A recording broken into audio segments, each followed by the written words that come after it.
Oh, I must be right up to the thing.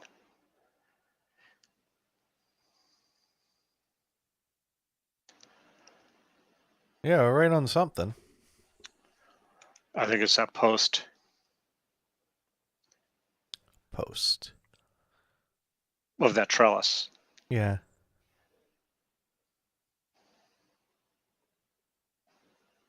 Or it could be the surface of Mars. Oh, no, you're Yeah. right. It was a post.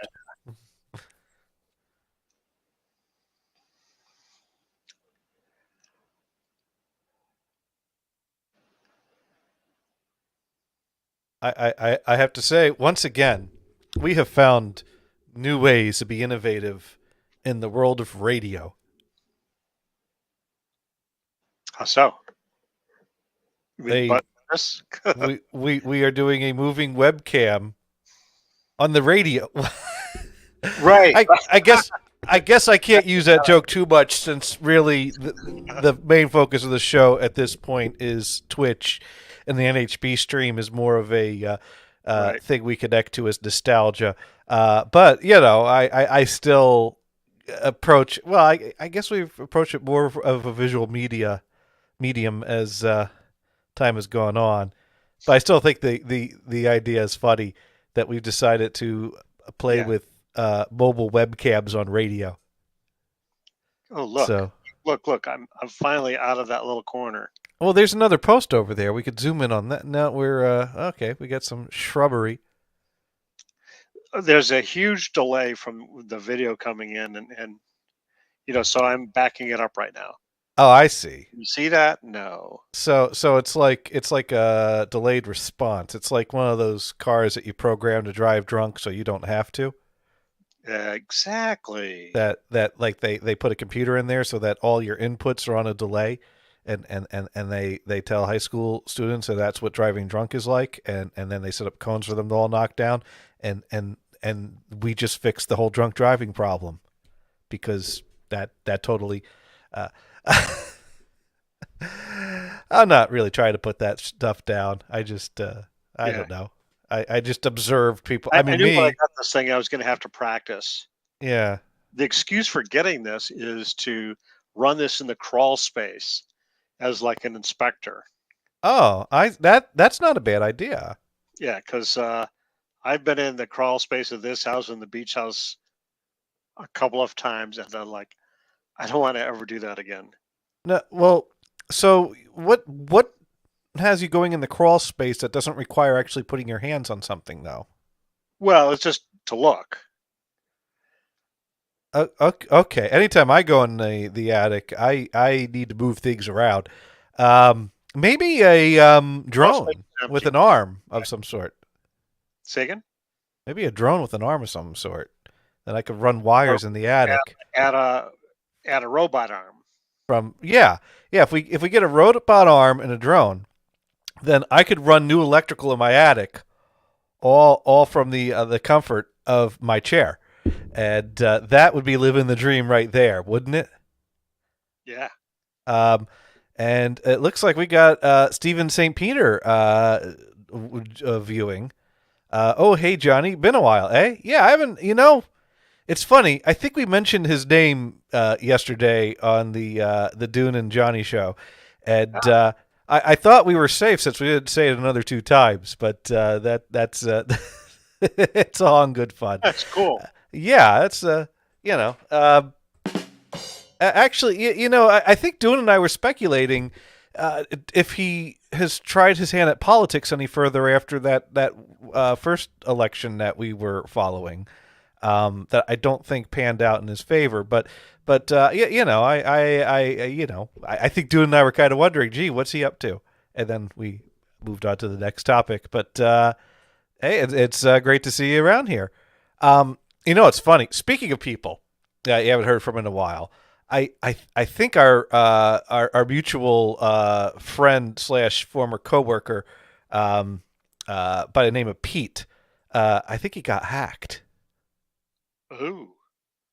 And I think so because I got a Facebook message from him that said, "Looked who died," frowny emoticon, crying emoticon, and some kind of a link to a Facebook video that I hovered over, and I'm not sure what clicking on that link would do. But the number one rule of Fight Club is you don't click on the links. Right. Uh, so, um, and I don't think anyone that we knew of died, and I don't think Pete would message me about. Not to mention, I mean, Pete's not even anywhere in the same. I don't know if who he's still in touch with still. Last time I heard from him was when he tried to guilt me for not finishing converting all his records.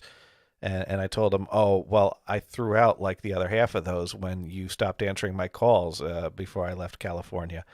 And I'm like, well, I got the spreadsheet. Maybe I could do them again. And he's like, oh, that would be nice. And then I filed that under things I'll do as soon as I finish all my other projects. So I'm sure, once I reach well into retirement and run out of things to do with my spare time, I will get right on top of it. Oh, he'll be dead by then. Anyways, so Is he an old guy? well, he's older than me, so I'm talking about not getting to it till I'm really old. So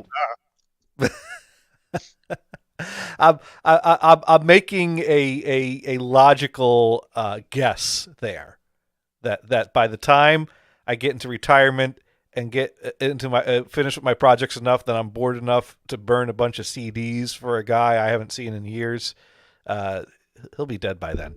Oh, So Pete, Pete, the guy we worked with. Okay. right? Yeah. I didn't make the connection to. Oh, yeah, Yeah, yeah. yeah. He sent me a Facebook message saying, "Look who died," and a link that totally looks legit to click on, out of nowhere after not speaking to him for years. So I think his account got hacked. So I think he clicked on something.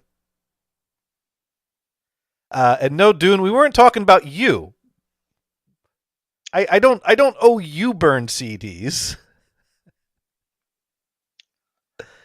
No, no, no, no. When I'm well into retirement and working on my projects, of course you'll still be alive because you're not allowed to die. Who's going Right. to co-host with me on Sundays?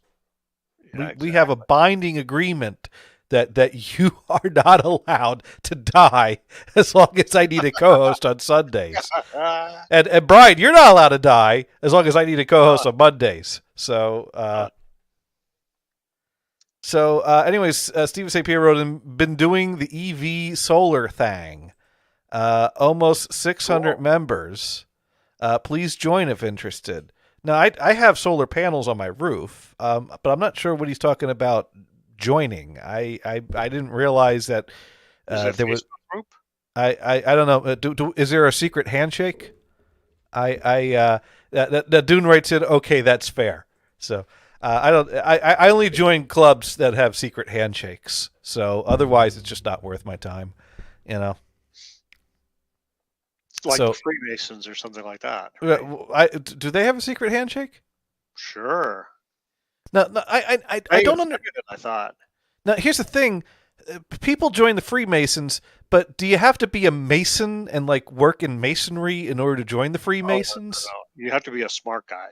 You have to be a smart guy. Okay, all right. So I don't know. It seemed odd to me that a group called the Freemasons is not just a bunch of people who are Masons by trade. Well, that's the origin.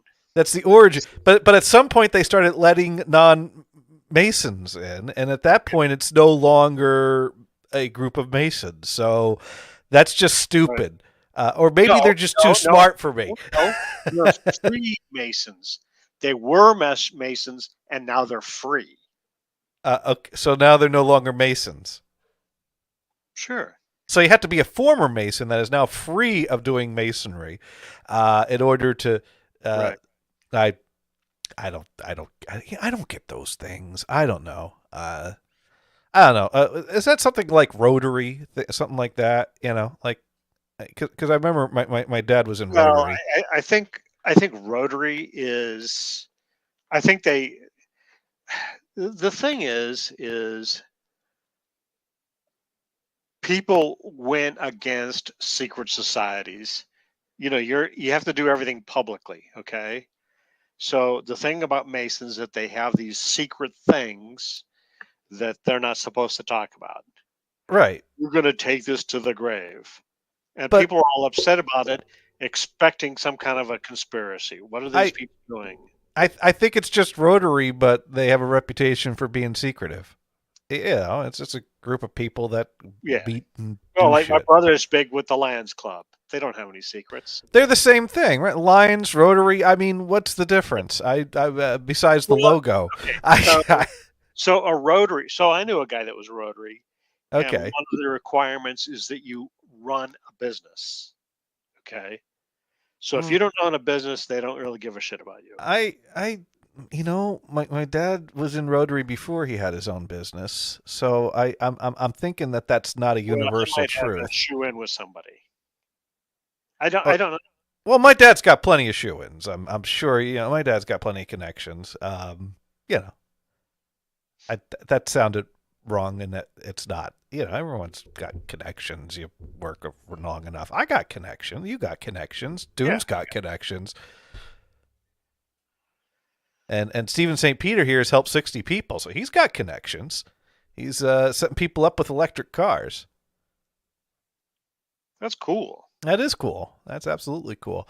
And speaking of electric cars, Brian's driving around a little electric car with a camera attached to it, and Yeah. and we are getting a tour. And right now, I think everyone is triangulating where this,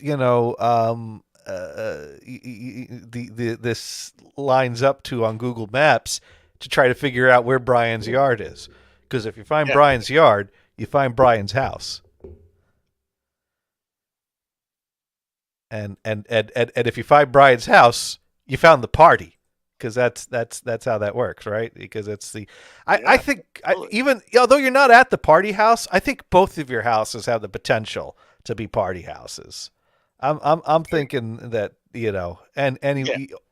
all we need is your house and a Casey the Sunshine Band CD, and we got Brian at Party's house. So there we go. Now, Dune writing in beer and cake. I'm not sure what.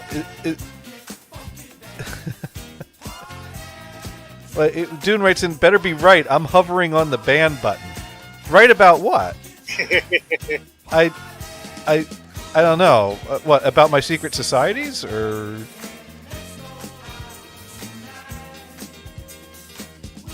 Anyways, but Dune is enjoying the yard, and says, "Look at that yard's perfect." So now, what's our goal in driving around this thing tonight? Are we looking for treasure or? That's right. By the way, tomorrow, speaking of treasure, they're going to hit the big thing.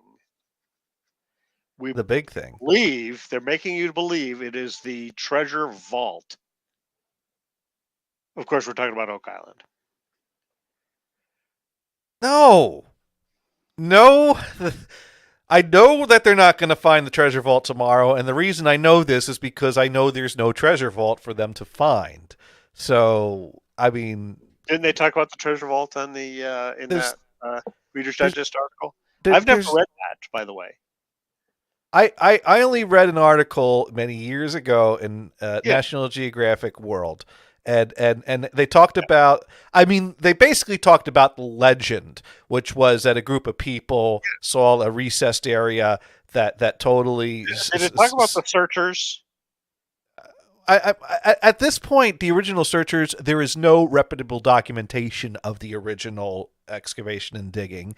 The original artifacts that were found in the hole, there's no evidence that supports that they actually were found in that hole, and there's a lot of suggestions that they may have been stuff that was falsified to raise funds to from Well, investors to that's what this fund. group is trying to find out. They're looking at that history of the searchers, and they have that pretty much nailed down. Yes, a lot of things were not documented. Um, It's all bullshit. I mean, well, there's I understand that. You you and I you wouldn't spend These guys are spending millions of dollars to.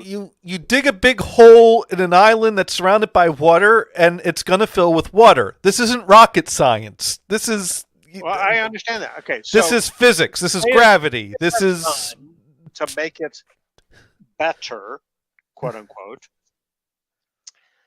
is that they have these huge. In fact, this season they're putting in these huge 10-foot in diameter cylinders, pounding them into the ground, and they use this device to take out the stuff from the center. and Of that'd be course, great if there was anything in the ground and worth extracting. other than wood. In fact, they found lots and lots of wood in prior episodes. Yes, They're but getting down to the depth where if there is this treasure, they'll pull it up.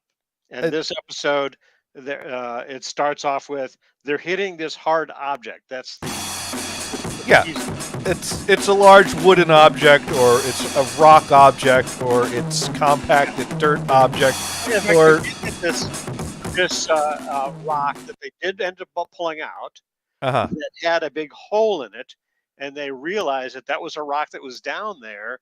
The hole was from one of their test drills, because they've drilled shitloads of holes, of So they a found a good rock that they diameter. previously drilled a hole in.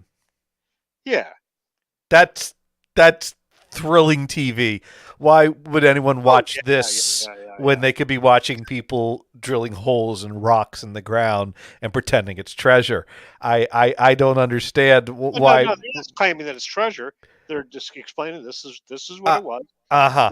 This rock was down there that we put the hole in. Okay. That was We're totally pulling not a something out of waste. this river. Where did this come from? Oh, Uh-huh. that's the rock. That's our drill hole. No problem. Anyways, we are not digging for treasure. We are just simply doing a show that we call Insert title here. the show that changes names so frequently. We decided to give up on giving it a name and decided to go digging for treasure instead. And we're searching in Brian's backyard for treasure. Because one thing I can guarantee you, there is more treasure to be found in Brian's backyard than there is to be found on Oak Island. Not to mention, you don't have to go digging to find the wood. Look at those trees right over there in the distance. We found wood. We are already ahead of Oak Island. We found better quality wood. It's huge wood. It's the best wood. It's the greatest wood. It's perfect wood. That is what we found in Brian's backyard. Dude wants to know if that thing it moves. It just doesn't move very fast, and the camera signal is on quite a delay. So I think Brian's taking the movement slow to wait for the camera to catch up with the movement, so that he doesn't. Because we had a great zoom in on a post at the start of the stream.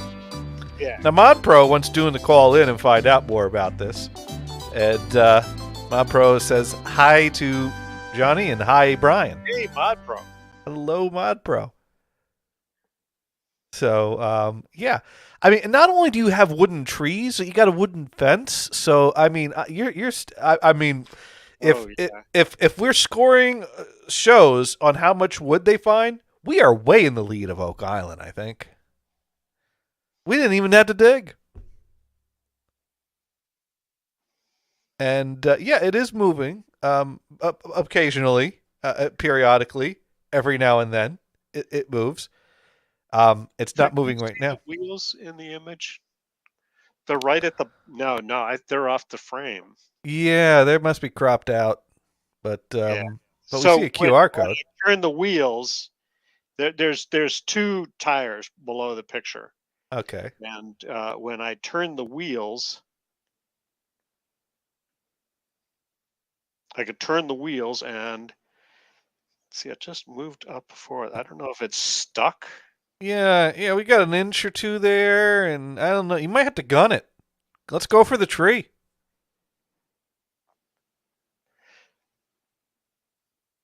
And yes, this is once again. This show originated as a radio show, and I just like to say I'm so proud of the number of awful ideas we've come up with for radio, and Yeah. this is right up there. Right. But my idea was to fix more computers, and because I Yeah. actually made contact. I found Let's someone. see. How long ago did we connect? Oh, Uh, you and I. I don't know, 15 minutes 20 minutes? ago, 20 minutes around 20 that. minutes? Yeah. The battery on this is supposed to last about an hour. So Okay. in an All hour, right. it'll be dead. So, All right. or So actually, we're down to 40 minutes. yeah. Now, could you get it in the house? Like, could you get up to the door, thump on the door a few times, Yeah, and yeah. then someone will open the door, and then you just drive past It's whoever opens the door? You've got steps to get into the door. Oh, you should put up a ramp. That'd be great. You put up a ramp, knock on the door, and then that way we work your Asian wife into the show, and she could open the door for the What's this? for the webcam. I can honk the horn and also can put on headlights. Oh, there you go, and Now, that'll drain the battery even faster. yeah, right, right. So, people may have noticed that on Saturday I tried to rebuild the first compact portable I bought because I had gotten the parts to a point where I felt like they were working well enough that instead of having a Frankenstein machine put together from two machines, that I could get the two original machines sorted back out and up and running, because I felt like it was cheating for me to Frankenstein one compact portable from two machines. But oddly enough, it's not cheating if you Frankenstein two compact portables from three machines. And I'll explain why. Because the third machine doesn't have a keyboard, so it's only good for the parts. And so borrowing a part here and a part there from a third strictly parts machine to get the two up and running feels less like cheating than taking two machines that could, in theory, be fixed up. Although, well, if they could be fixed up, why would I need the third parts machine? Well, and I'm going to work more on that. But I could not get the video board and monitor to work anymore on the first one. I had disassembled it so much I couldn't figure out how to put all the wires back together. And when I thought I had it back together, I was getting no high voltage on the monitor. And that's not a wiggle the wires type of situation. That's kind of a little delicate. So I really don't know why I'm not getting high voltage there. But I found someone who is local who was selling a compact portable that had a floppy and hard drive in it. So it has a hard drive controller in it and the floppy controller in the video card. And he was selling it, but the keyboard was literally someone snipped the keyboard cable to remove the keyboard from this machine, and I don't know what animal did that. But that is like the one thing that prevents this machine from being restorable. Plus, it's in a little bit of a grody shape. It might clean up all right. I don't But know. does it But have the keyboard? no, that's why Oh, it's only a parts machine. And that's why I got it for $100, and I didn't have to bother paying shipping because I drove out and picked it up today because it was local. yeah. So now, and I got that one to turn on. The motherboard, the video card are fine. I couldn't get the floppy to boot, and the hard drive that's in there wasn't booting. And I don't know if that's a problem with the controller card or I was getting a 1701 error when that was connected. So that means it was detecting the hard drive controller. That could be a bad hard drive cable. I've gotten 1701 errors on hard drive Yeah. controllers because of bad cables in the past. And speaking of bad cables, we got Sparky Toaster in the house because I'm thinking if a toaster is sparking, there's probably a Hey, bad cable Sparky. somewhere. But yeah, so the cool thing is that this third machine I bought that is strictly a parts machine since it doesn't have a keyboard. So it would take finding a very specific type of keyboard to make that machine have the potential of not being a parts machine. I think Being I'm that to my edging here. There you go. It's got a good spare motherboard, a good spare video card, which I Yeah. could use a spare video card. Oops. Another full height hard drive to add to the collection that might have data on it, and the high voltage works fine on the monitor. So I'm just going to take the monitor out of that and put that in there because the other monitor, even though it was getting high voltage and was working before I completely disassembled it, when I last had assembled, it had a vertical hold problem.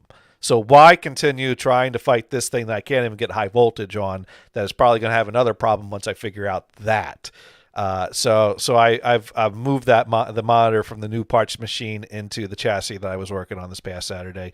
So now I'm at the point now where I can get the, and I have plenty of screws to work with now, because that's another reason I bought. Although the screws on that machine are different from the screws on the other, so I'm not entirely happy about that. But it gives me enough to work with to throw a few, because some of the compact portables have really shallow slotted screw heads and some of them have star screw heads, and the one I'm working on has the slotted, but this parts machine has the star screws, and I'm trying to keep everything as original as it could be. But then again, even if you find a compact portable in the wild, there's no guarantee it's all original, because these things were serviced in their lifetimes. So is there any such thing as a pure compact portable unless you find one still sealed in the package? Yeah.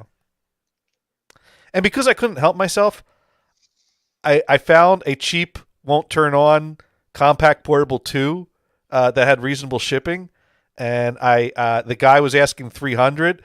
I offered him 100. I didn't offer him anything. I watched it, and he offered it to me for 250. So I offered him 125, and he took the offer. Ooh. Dude just wanted to get rid of the damn thing. So I offered him half the price that he offered me the discount price of. I offered him half of his discount offer, and he took it. So, dude was just throwing numbers trying to see what he could get for it. So that'll be fun. So now I have now I have 2 compact portables that I will get up to fully working, and a bunch of spare parts. And I'll have a compact portable 2 that we'll see if I can make that work, and a compact portable 3 that Dune gave me. So I'm building up my compact portable collection.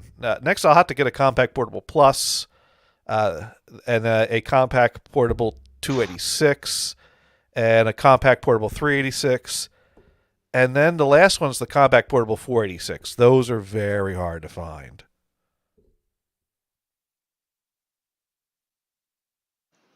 Now, Dune writes in, he is pissed, I bet, saying, I don't know who's pissed. The guy that sold the computer? I think he's oh happy to get rid of it. no, I mean, well, yeah, I think he was happy to get rid of it because he asked a certain amount and he got way less than he asked for, but he took my offer, so I think he's just glad to get some cash.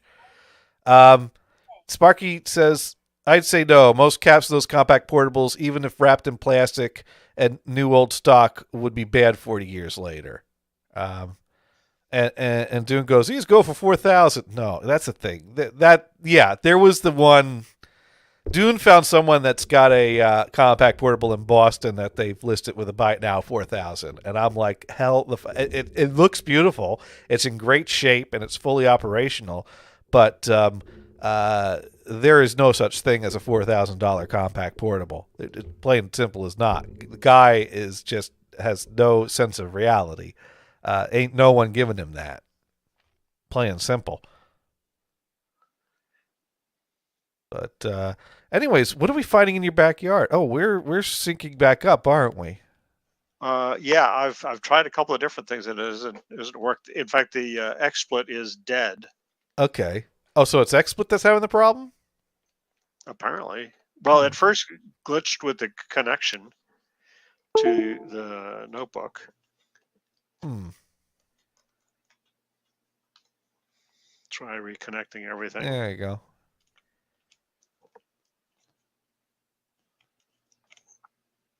Come on. No. It doesn't go in there. Of course, I've had a minor setback. So I moved the monitor from the new parts machine over to the chassis of the machine I'm trying to build back up and fix. And while I'm doing that, I had to take the hard drive out. And the Molex connector on the hard drive on that machine was already kind of like the plastic fell loose from the connectors. So the Molex connector was kind of, half off and hanging there. Yeah. And when I took it out, it got caught on something and it ripped the pins off the contacts. So Ah, ah. I now have a 10 meg internal hard drive with no Molex connector. So I need to, but the thing is I believe what I could do is I could probably buy a Molex connector with some wires on the end of it and just kind of touch the end of those wires to the contacts that are on the board on the bottom of the drive and just have something hanging off with wires instead of mounted flush onto the bottom of the drive. And that'll look fine because it's inside and covered up by the cover. So, who cares if the hard drive's got a connector directly on it or a connector hanging off of it. So that's the next thing I got to buy from someplace tonight is order a spare Molex connector so I can fix this Right. damn drive. Um, yeah, so that's the one thing that's holding me up from piecing it completely back together tonight. And we got this thrilling webcam, but we might have to jump into some Grand Theft Auto on the second hour. Molex, you know the 4-pin connector that's on hard Yeah. drives. Yeah. Well, I'm talking to Dune. Although modern Good. serial ATA hard drives have a different connector, but the old like white plastic with the 4 pins, those connectors are called Molex connectors. And you did spell it right, but you don't need the spaces in the dash. So yeah, Molex. Oh well. Power lead, correct? Yeah, I believe the 4 pins are 2 ground, one's a 12 volt, one's a 5 volt, if I recall correctly. And And so this is 12 that's volt. right. That's why I said 2 ground, a 5 volt, and a 12 volt. Oh, and a -5. No, not on the Yeah. Molex. Yeah. Now power Google supplies for that, man. no. Power supplies for computers do have a +5, a +12, and a -12. Modern power supplies don't have a -5. That was phased out of specs on computers long ago. But yes, these vintage computers I'm dealing with, there is a -5 rail. But I believe the Molex connector for a hard drive has 4 pins. 2 of them are ground. One is +12, one's +5. I don't think there's a minus. We'll have to I, Google that or DuckDuckGo it. okay. Let's. Also, floppy drive used that same connector. Yeah, floppy. Yeah. Let's take a look here, and let's see. From what I am seeing, I'm seeing that I'm right. So let me pull this up here, and we'll share the screen. So here we go. If we bring this up here, we can see over here, this is the pin 1, 2, 3, 4 down here is the type of Molex connector we're talking about for peripheral floppy drive, hard drive. Up here, pin 1 is the +12 DC. The 2 middles are common ground, and then pin 4 is a +5 DC. So yeah, a 4-pin Molex connector for a floppy or hard You drive. are correct. Yeah. So yeah, the hard drives itself are not going to use a -12 rail, but Yeah, so it's the 2 center ones that are common. I'll be damned. It's been a long time since I've done any of this stuff. yeah, but to your point here, if we come here and look at ATX power supply pinouts, there's +3s, there's a -12 over here, there's a lot of commons, there's a -5, there's +5s. Although I have to say, this -5, you're going to have to get an old power supply to find one that still does that. As you can see over here in the extended ATX2, that pin is just labeled NC. They basically just make that pin do nothing now because modern equipment is not using a -5 rail. But you do still have a -12. Right. So that is something that actually makes it tricky if you want to work on vintage computers and you don't have a working vintage power supply. Because yeah, you could buy modern power supplies and you could make adapters, but the challenge is getting a -5 rail off of a modern power supply. You usually have to buy some kind of extra inverter or thing that will give you that -5 rail. But I think I don't think all computers require it. I think it's like certain cards, expansion cards may. I'm not clear. It's Yeah. one of those things I've read a little on, but not enough to know what I'm talking about. Yeah. It's just an annoyance to me. It's like, oh, this thing that, because when I was looking into solutions, because the first thing a newbie does when they get a compact portable and it doesn't turn on is they think, oh, it's probably the power supply. And so the first thing you start researching is how to rig up modern power supplies to work on it. And then that's where you get stuck on this stupid -5 rail. So that that's what all the newbies end up doing. Now Sparky wrote in, I'm on Johnny's side. Yeah. Let's see. Sparky wants to know what kind of entertainment is in this folder. I don't know what. Am I supposed to click that link? Because let's click the link and find out, shall we? Okay. All right. Let's. Oh. My entertainment bookmarks. Okay, that is. You know what? That doesn't have anything. I still have someone stole my .tv bookmarked in that, so I probably can't bring that up on the screen.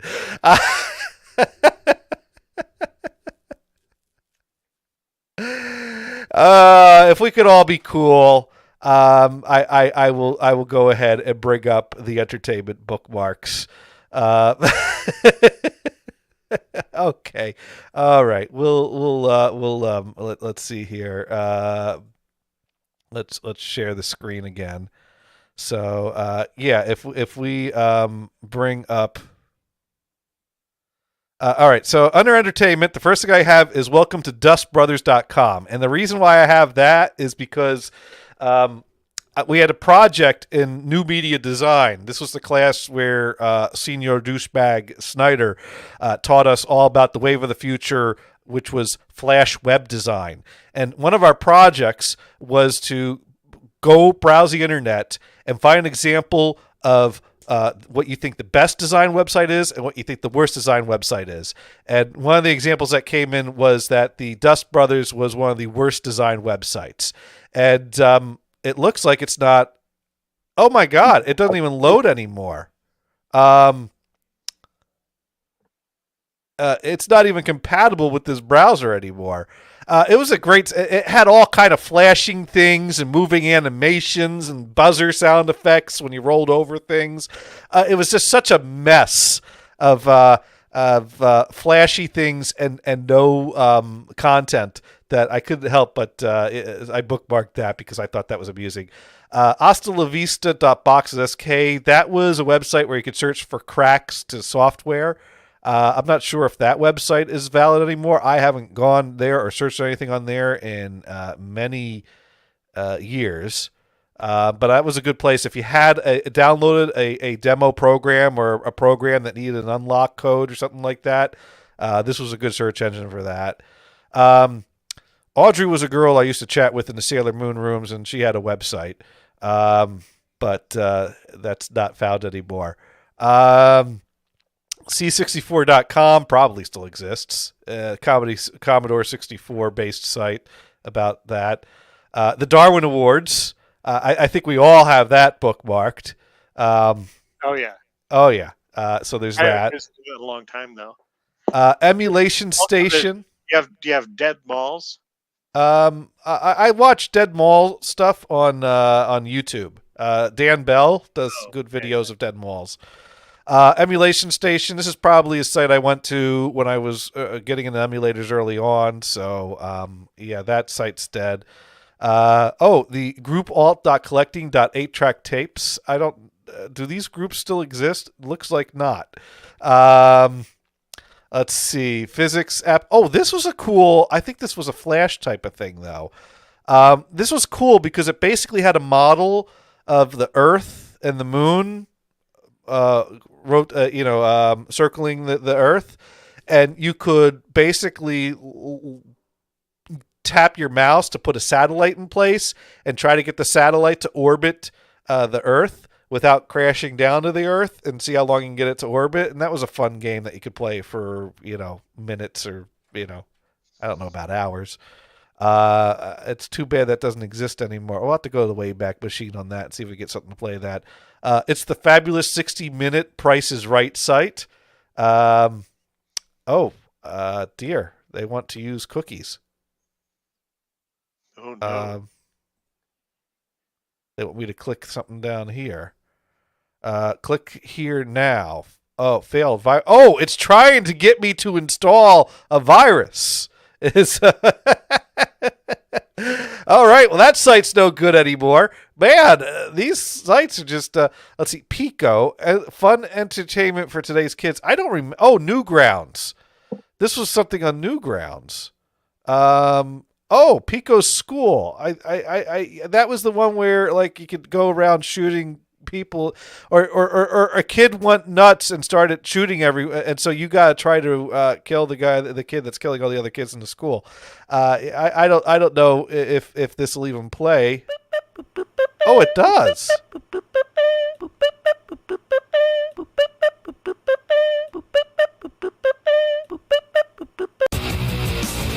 And yeah, this is a artistic piece of its time. So we're just going to go ahead and move on. Then we have the 80stvthemes.com, which is a great site for audio of 80s TV theme music. That site's dead. Let's see. The best page in the universe. What? 20 years of literary excellence. This page is about me and why everything I like is great. If you disagree with anything you find this page, you are wrong. I don't remember this page. Oh my God. I forgot about this page, and I'm just barely remembering it. I think it was some guy's blog, and it was kind of amusing, and I haven't looked at this in years. I might have to take a browse through that and see what that is. I forget who Maddox is or why I bookmarked his site. And we got another Price is Right page, which is now a sunglasses store. So there's that. We got Weird NJ. That's still a valid site, although whatever I was linking to in Weird NJ is no longer valid, but the site itself is valid. And then we got the guy stealing the TV. That's an old joke. And then we have Yahoo Games, which no longer exists, so that's dead. And then we have Deal or No Deal. That doesn't exist anymore. That was a Flash game. And then we have a link for a kegerator. But that link is to a store that doesn't exist anymore. So, yeah.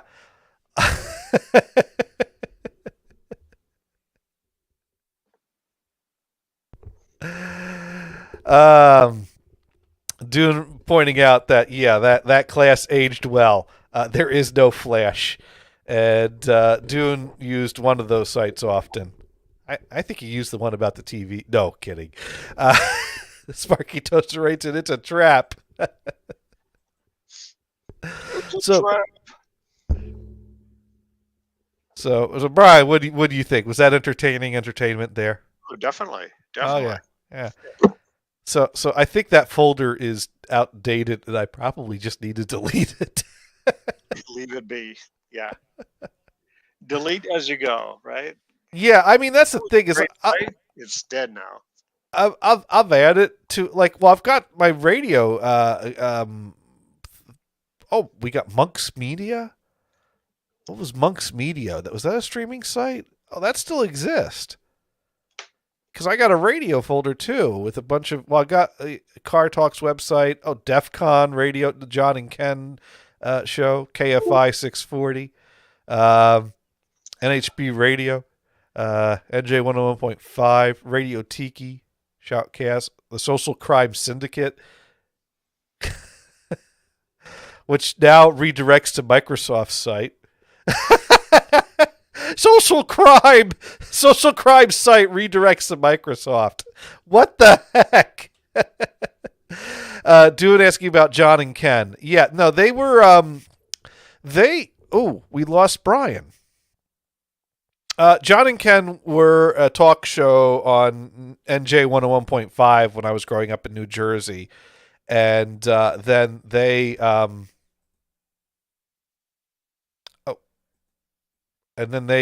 left for California, and they were replaced by Dominski and Doyle. Although I think someone else replaced them before that. I don't know. But yeah, John but I think they still are in California at this point. Actually, no, John and Ken. No, who came back? Either Dominski and Doyle or John and Ken came back to New Jersey. 101.5. I think it was Dominski and Doyle though. But we lost Brian Blues. They will need to connect their mic and cam before you can add them to the stream. So Brian's still in the room, but he's got no devices. Anyways, yeah, we got to find out more about. Let's see. Sparky says, okay, so out of all those, Maddox needs to be read up on. Yeah, pretty much. Or we need to find a working version of Dust Brothers. Hey, maybe it works in Firefox. Let's see if Dust Brothers work in Firefox, because it was such an awful site. It was great how awful it was. No, it won't load in Firefox either. I don't know if it's Flash based or it's something. It's something outdated based. It's not saying it's broken Flash. It's just not loading right. Let's see. Five Tune says, I thought Pension Site was just social crime. Well, I was reading what the title was in the bookmark. Let me see what the website is. Well, let's see if I can look at the properties of that, because it just redirects, doesn't show me what it is.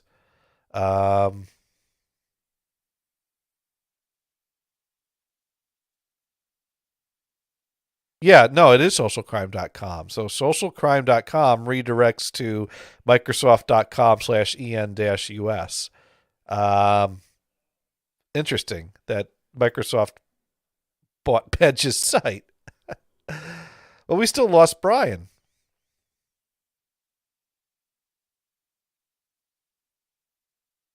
So hopefully Brian will come back soon. But yeah, I think I've pretty much read most of my, let's see, the Geek Group live chat. I don't know what that is. The Geek Group on Justin TV. I know Justin TV was acquired by Twitch, I believe, but I don't remember watching. What was the Geek Group? Don't remember the Geek Group. Let's see if the page is still active, if the Geek Group, geekgroup.org is active. I don't think it's loading. No, not loading. So I have to go to Wayback Machine for that to figure out what that is. Let's see, NRK Net Radio. I don't know what that is. But then again, I think I bookmarked some radio streams that were streaming in MP3 5.1 surround. Because there were a few international streams that were doing that. So that might be what I had. Man, my bookmarks, I just kept piling up things on them. So I got so many outdated things sitting in there. But hopefully Brian will be back soon, or I'm just going to have to wrap this up because I'm not just going to keep talking to myself. So, yeah.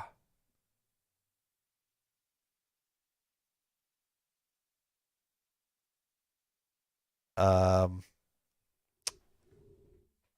let's bring up Skype and let's figure out, maybe Brian's rebooting, but shouldn't he have finished rebooting by now?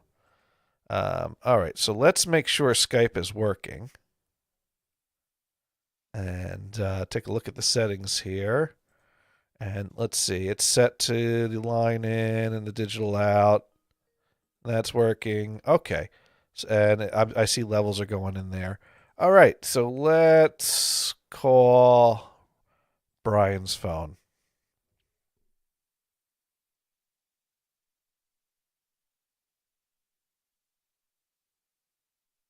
Hey, what happened? Hello? Hello, can you hear me? Can you hear me?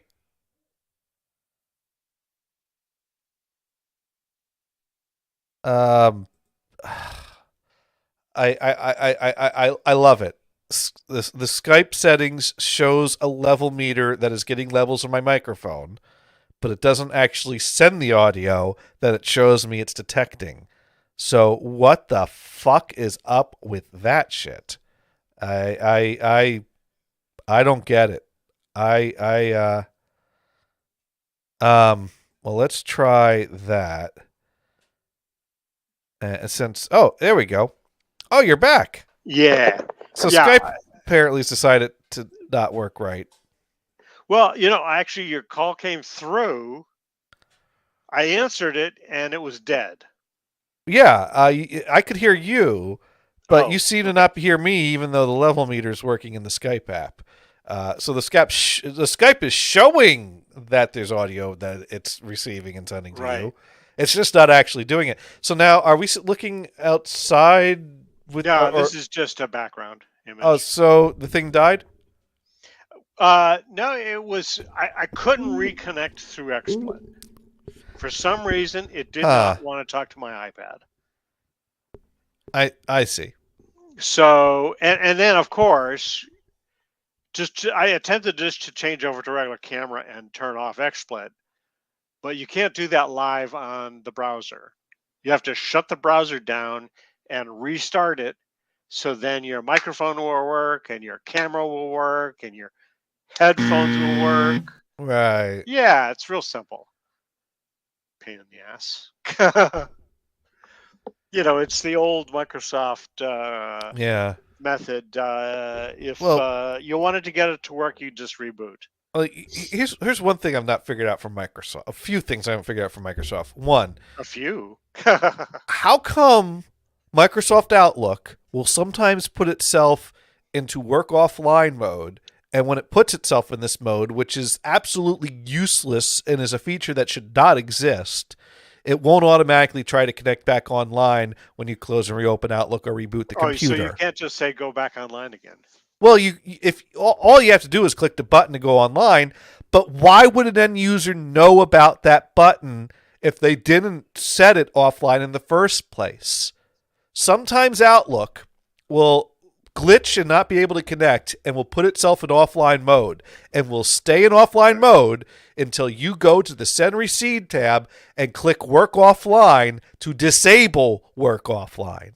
It is the most unintuitive thing. Oh, that's like hitting the start button to shut down. Right. So Start to shut down. it's a button that no one knows that exists, Yep. that doesn't reset by closing and relaunching the program or rebooting the computer. So every now and then you get someone that gets into this mode, and a reboot won't fix it because Outlook will not try to reconnect once it goes into offline mode until you go and click that one button that no Now one you're talking knows about restarting exists. Outlook or reboot the computer.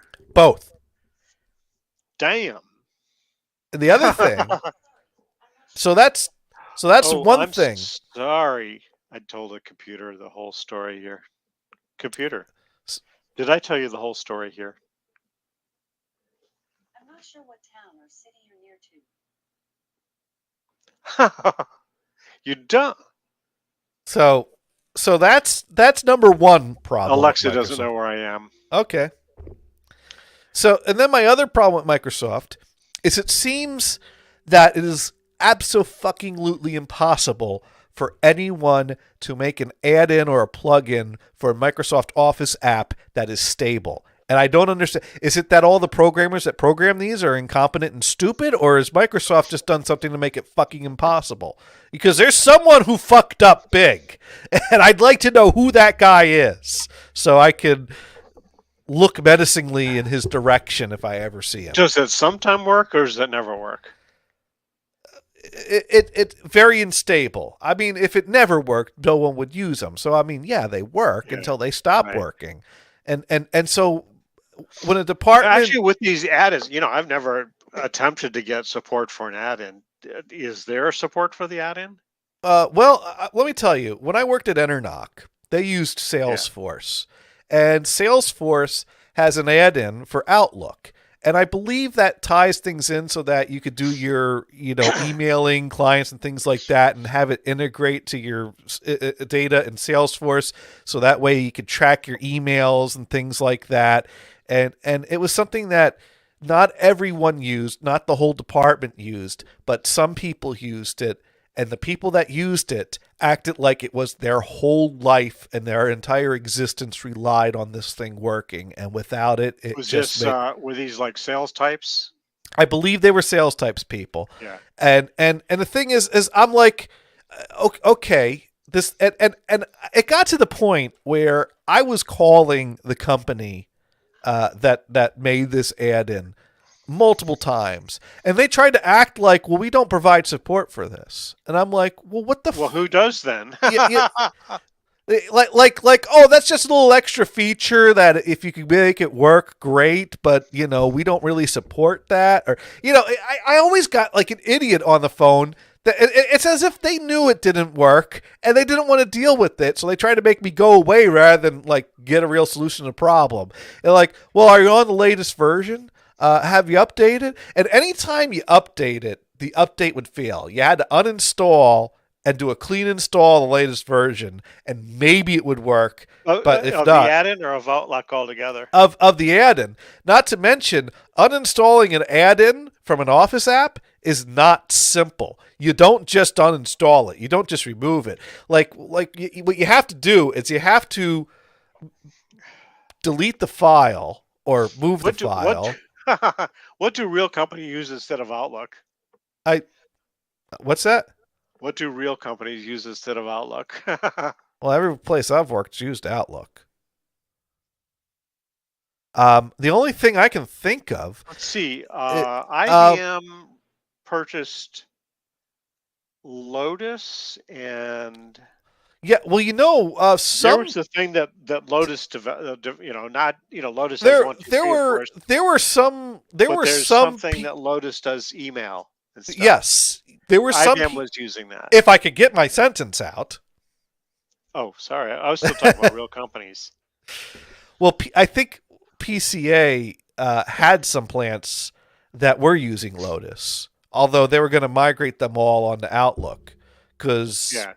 Well, you um, want to be on one platform. That's understandable. right. Even though, P- and I don't PC think Lotus was that good. I That was 25 well, years ago. Well, they So were moving them off of that. What happened was PCA yeah, didn't have consistency across the board, and then they acquired Boise, which they got us with Boise.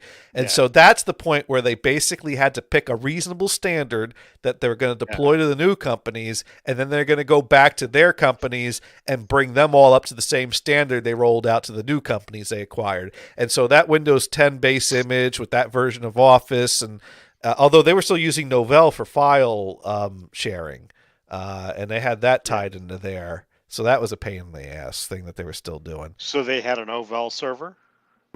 Well, they had Novell servers every site. They had Yeah.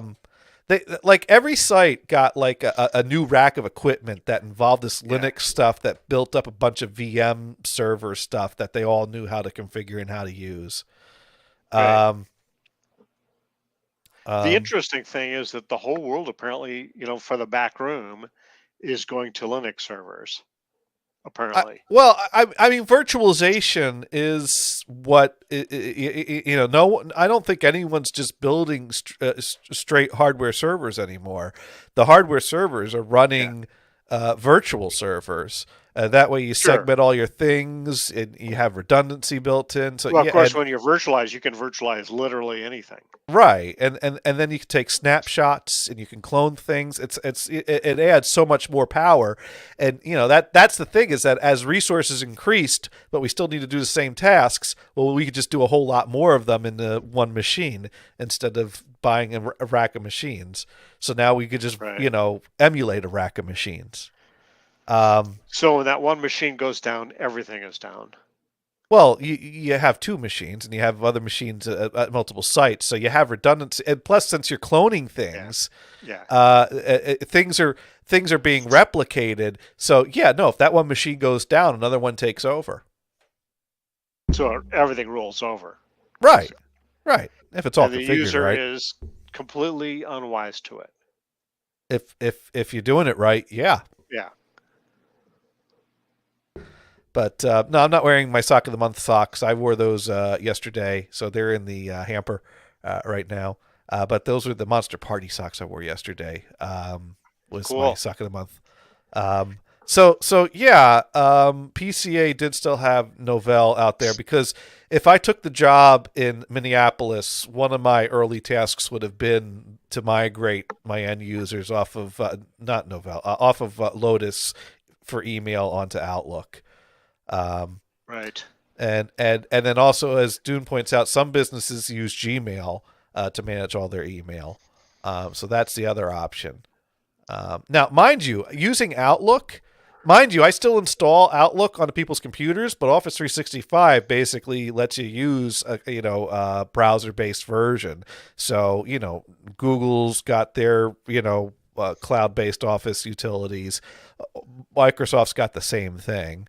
It integrates nicely. Let me ask you this question. I haven't been involved in it directly, Okay. but have you come across a situation where the user insists, oh yeah, Yahoo is not good enough because it doesn't comply with HIPAA standards, blah blah blah blah. Yahoo? Yeah, yahoo.com. That's still a thing? Absolutely. Where have you been? Oh, are you sure you don't mean Google? No, yahoo.com, Yahoo's email.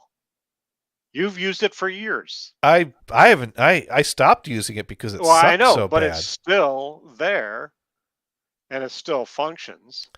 I don't know about specifically Yahoo.com and HIPAA, but I will say that because of HIPAA, I shouldn't. In But fact, would Gmail have the same type of problem?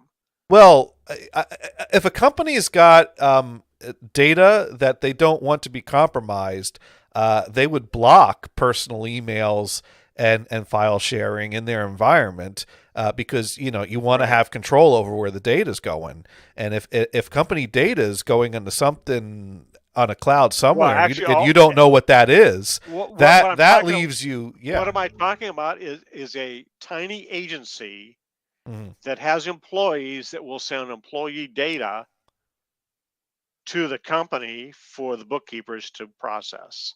Right. And this has to comply with HIPAA because it has something to do with healthcare. Well, email's not secure, plain and simple. So Absolutely. you got to be encrypting that and sending that through some kind So of encrypted you method. need to set up your own domain and have an encrypted email server. Well, there's Right? encrypted file sharing services like Kiteworks is one, and then Yeah. so you basically But get but an basically email to nobody can be using uh, either Gmail or has or nothing to do with Google or Gmail or Yahoo. It's just that the protocol for email is not secure, plain and simple. You shouldn't well, send a no. So you password over can't it. use those for a situation like this. You could use email to send a link to a secure location that data is kept. That requires that end user to Sure, have but the communication is not going to be through either Gmail or Yahoo. well, I mean, that's the point. the data is not going to be sent over Gmail or Yahoo. But if Yeah. but if you're sending someone access to a Kiteworks account, there's nothing wrong with sending the invite link through Gmail or Yahoo. Sure, sure. But if As you're setting up an email address for a person anyway, you just say, sorry, you can't use either Gmail or Yahoo or Hotmail I don't understand or what where Outlook.com. I don't understand what you're talking about. I'm If talking about small agencies and I have employees and I'm sending data related to HR. It must be secure. So okay, don't use any of that other stuff. You'll have to have your own domain and your own secure email set well, up. I will say that I've had entities where if you're sharing the data on Kiteworks, they don't care what domain the email address is that they're sending the Kiteworks login I don't information know what to. Kiteworks is. Is it an Kiteworks is email? it's no, it's an encrypted file store. Basically, you're not sending the data over email, no matter what the domain is, because email's not secure. Has nothing to do with it being Yahoo or Gmail. It has to do So what does with Kitework do for you? What does it do for you literally? How do you uh, use it? all right, so let's say I got some super top secret medical data that I need to Sure. send to you for some reason. So what I could do is I could send you, I could send it, put it in Kiteworks, and send you an invite to that Kiteworks. It's like a cloud-based folder, but it's encrypted, it's secure, And how do you know and that it's me that it's getting it to? because I know your email address, and I would tell you Well, expect you're this email sending from the me. email address. You don't know if it's hacked or not. What if my email is hacked and somebody that has my email gets into Kiteworks through your link? Well, I don't then see how that's secure at all. don't get your email hacked.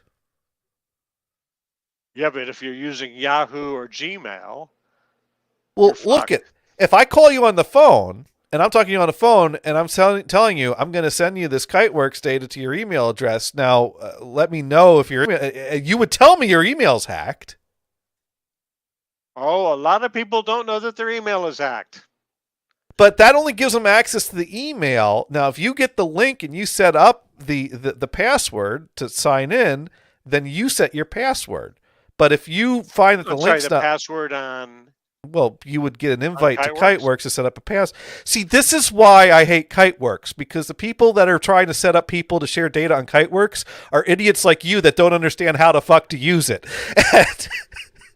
And then they ask me to call their clients to teach them how to use their computer. And I'm like, that's not my job. I support the people at this company. Well, so far you haven't sold me on using Kiteworks. It it sends you an invite. Yeah, And and then and, you and you create a set login. and you create a login. And what if it's the wrong guy that gets that invite and he creates a login? Then you're fucked. That's not If secure at all. if the wrong person gets the invite, then yeah, there is a potential there. In which case, we'd lock it down and lock the account, change the password. This is why communication is key when setting these things up. Yeah.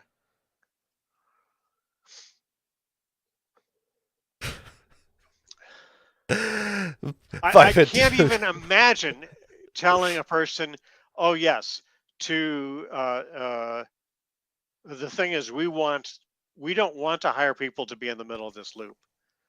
We want a person to send an email address. I mean, send some information, and I don't know what it is, something related to HR, to the people that are going to handle it. It might even be just working hours. It could be taking time off. It might say, here's the reason why I'm not here. That is not allowed. If you tell them, okay, write all that down and send it to Kiteworks and I'll process it from there, they're going to say, what the fuck are you talking about? I know we're just talking about any common user. all right. The person may not even have a high school diploma Think of of Kiteworks. Think of Kiteworks as a like a Dropbox. like a secure version of Dropbox. Yeah, Yeah, that's sure. all it is. Yeah. but secure. People wouldn't know how to use that. You say that. The eyes roll over as you Okay, say. okay, Even if you said Dropbox, a person's eyes will okay, roll okay, over. okay, Brian. We have now Woo. reached a new generation of dumb, and allow me to Yeah. explain this because back when you and I were working together at Tharco, Yeah. there were all those people that worked in design. You remember there was like John Oh, sure. Cornell and all the people that reported to him. And I think Russ was like the head sales guy that was working Yeah. closely with the design people. Because And he and had been a designer, and actually. and, Yes. and Russ had a great method of dealing with things. If I can solve a problem by throwing money at it, I make enough money that I will. And that's how printers Yes. would appear out of nowhere. Be like, where did Yes. that? I get call about a printer being out of ink. I'm like, there's no printer over there. Yeah, there is. Russ bought it. I'm like, well, then why don't you call Russ and have him buy you some ink? That's You know? right. That's You know, right. he go clear the change out from the car cushions and buy a new Yeah. printer. Right. So because that was all it He was would to just him. buy it, and he had an expense account, and he'd expense it. So at some point, John Cornell came to me and said, "Well, we got a problem because we're sharing these design files with this other company, and then they send the files back to us, and then we're hitting the mailbox limits because we still had mailbox limits at that point, Yeah. and they were attaching all these artworks and files that they fill up their mailbox, and because I had multiple copies of the Oh, same yes. artwork, and so they said, well, could we? And so someone suggested, well, we should use Dropbox." And so they Yeah. started looking at Dropbox, but the problem was it was a paid service. So then he came and said, "Well, could we buy Dropbox?" And I kind of went to Dale, and I'm like, "Could we set them up with Dropbox?" And he goes, "Well, we have an FTP server. Just set them up on the FTP server." Yeah. Right. And so I came to you and you set up accounts and we gave the account login information to John Cornell. And then he came back and he's like, well, what the fuck do I do with this? Although he didn't say fuck. And Right.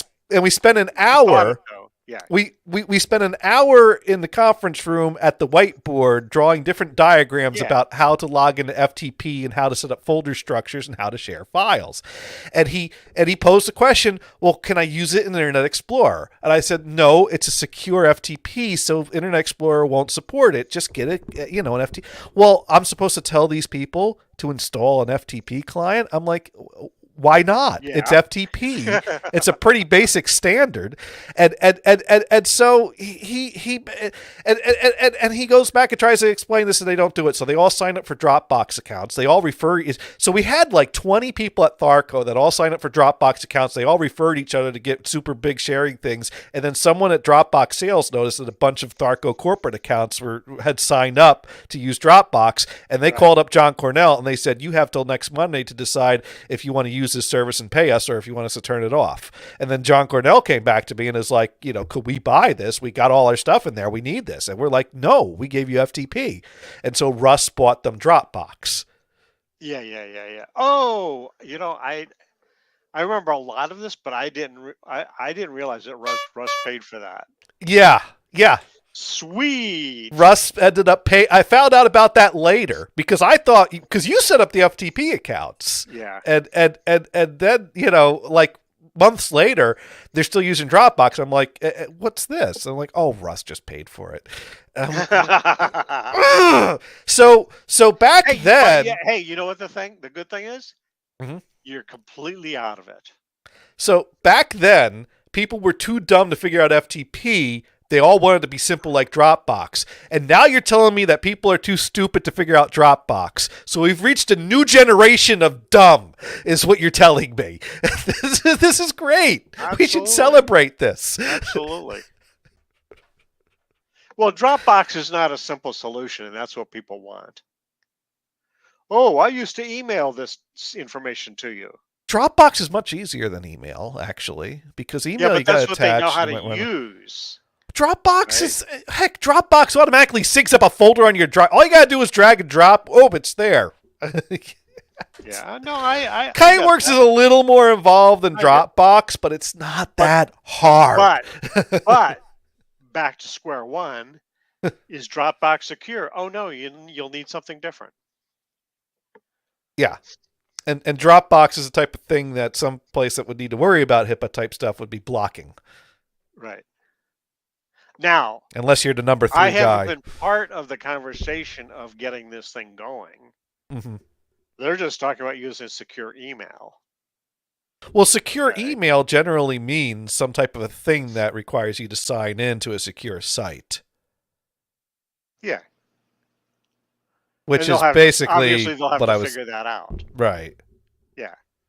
right. I But mean, there are a number of reasons why you want things to be secure for this agency. Not just HIPAA stuff, but if a right, child has gone missing, this is an agency that does foster care. If a child has gone missing, you need that information to be secure, right? right. So that's, kind of part of the whole thing. Yeah, different entities have different levels of security and different reasons that they need data Right, secure. And there are different options out there for these right, things. Just sending things willy-nilly via email, totally not secure.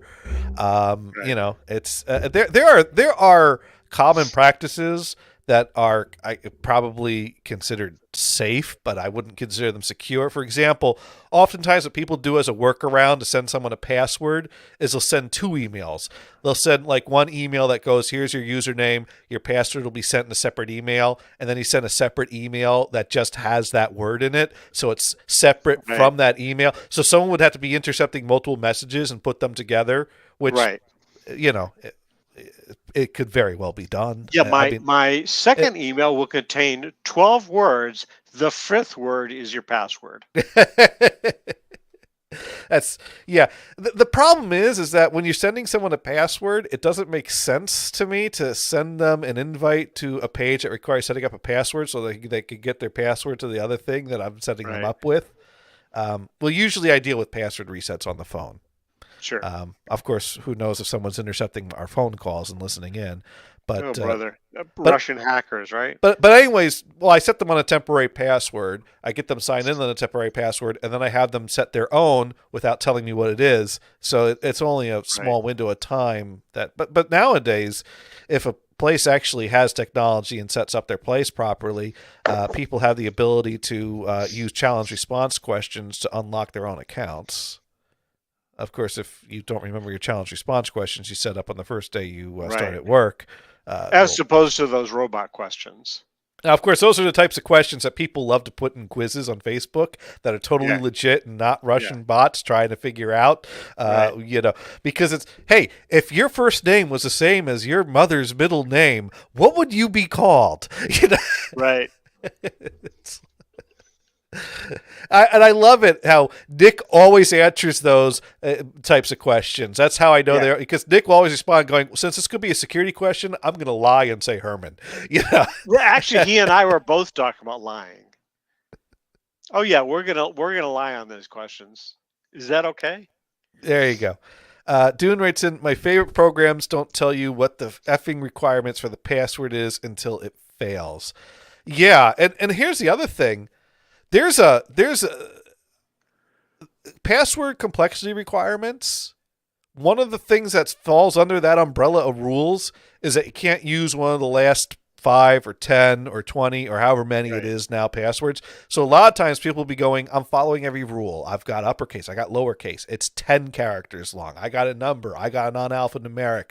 Why in the heck is it not taking this? I'm like, did you use that password previously? Oh, and then you know what? I actually had one ticket where someone was following all the rules I laid out to them, and it was still not letting them change their password under the complexity rules. Because one of the rules that's in there that is not spelled out, and I shouldn't have to say, is that your complex password cannot be a variation of the word password. This guy, Damn. the guy was trying to set his password like capital P at S5W0RD exclamation point. And the complexity rules filter out variations of the word password, but that's not explicitly stated in the rules. So this guy was banging his head against the wall, like, I'm following all the rules. I've done everything that you've said. It's not, and then he tried a different word and he goes, oh, would it block me from doing it if I was trying to do a variation of the word password? And I'm like, yeah, it probably would. And oh my God, you're absolutely correct. You were following everything I told you. I didn't Yeah. think I needed to say that. Right. And I didn't think of it because it doesn't have that on the list. It's a Yeah. secret. So now it's like I'm debating whether or not I should update the slide with another bullet point. Please note that variations of the word password will be rejected under our complexity requirements. Right. Because I'm the type of guy that I'm a stickler for accuracy, so I'd like my rules to be all inclusive and completely correct. And leaving that detail out means that technically my slide on password requirements has a blind spot, has a slight Yeah. inaccuracy. So you But you could always add that line. but Yes. Don't but use is it? any variation of the word password. But the more information you put on things, the more likely people are going to stop paying attention. Yeah. It's kind of like this show. Most people just watch the first 5 minutes. They're just not paying attention. Sparky's with me. I should do that. I should add the bullet point. Please note that variations of the word password will also be rejected based on our complexity rules. Right. And then you add another one that Yeah. says, if you haven't read this line, then you're not following the proper rules. You know what? I should name that rule after the person that brought to my attention. That'll Right. be the George rule. Right. The George Yeah, rule. You George. cannot use variations of the word password. Why is that the George rule? Well, George had a problem setting his password one That's day. right. That's right. Guy's name's totally not George. Right. It's like his last name was Alzheimer, right? There you go. Sparky just shows up to see what color socks I'm wearing. I mostly have gray socks. They're supposed to be Yeah. absorbent and good for keeping my feet dry.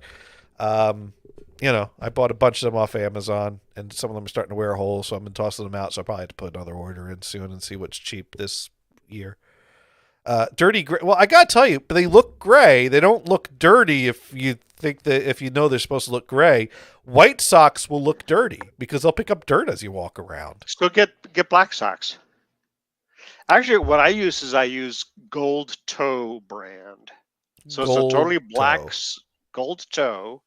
Okay. It's a totally black sock, but the toe is dyed or whatever, a goldish color. Oh, okay.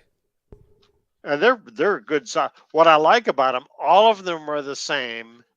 So they match very easily. Although you can go totally anal and say, okay, this is clearly a older pair because it's a little bit faded, right? Well, I mean, if you got black socks, you might have different shades, and you kind of lay out like a grayscale rainbow, and then pair them up So that one way. end of your lineup of socks is the dark ones, Right. and the opposite end is the ones that are more faded, and then you just pair them up. Now, And actually, that's what I do. now Sparky Toast are saying that black socks are too hot in the summer. Oh. Each to their own, right? Yep. Well, And these gold toe, they're actually fairly heavy. They're like athletic socks. I'm not a fan of. I mean, I wear black socks when I have to, but Yeah. but then again, I wear socks when I have to, and I figure you Yeah. all don't want to see my bare feet on the camera. Actually, I put socks on because I went out to pick up that compact portable with the keyboard cut off for some spare parts today. So that you went had in the- your socks. Well, I put socks and shoes on, and then I only took my shoes off when I got home. Oh, If okay. if I go when I wake up in the morning, I generally don't put socks on. I generally just go around the house barefoot. I don't put socks on until I have to leave the house. But if I put socks on to leave the house, when I come back, I'll take my shoes off and leave my socks on. So if I'm wearing socks, that means that I probably left the house at some point during the day. Totally. Yeah. Now, Mod Pro writing in, no thanks, Johnny. So Mod Pro does not want to see the bare feet. So I guess I shouldn't take the socks off now. I shouldn't. Wait, let's do this right. Let's not gross out our viewers. Well, this could be fun. I mean, I just thought, we would have to do it. We have to do it like this, and we work the sock off slowly.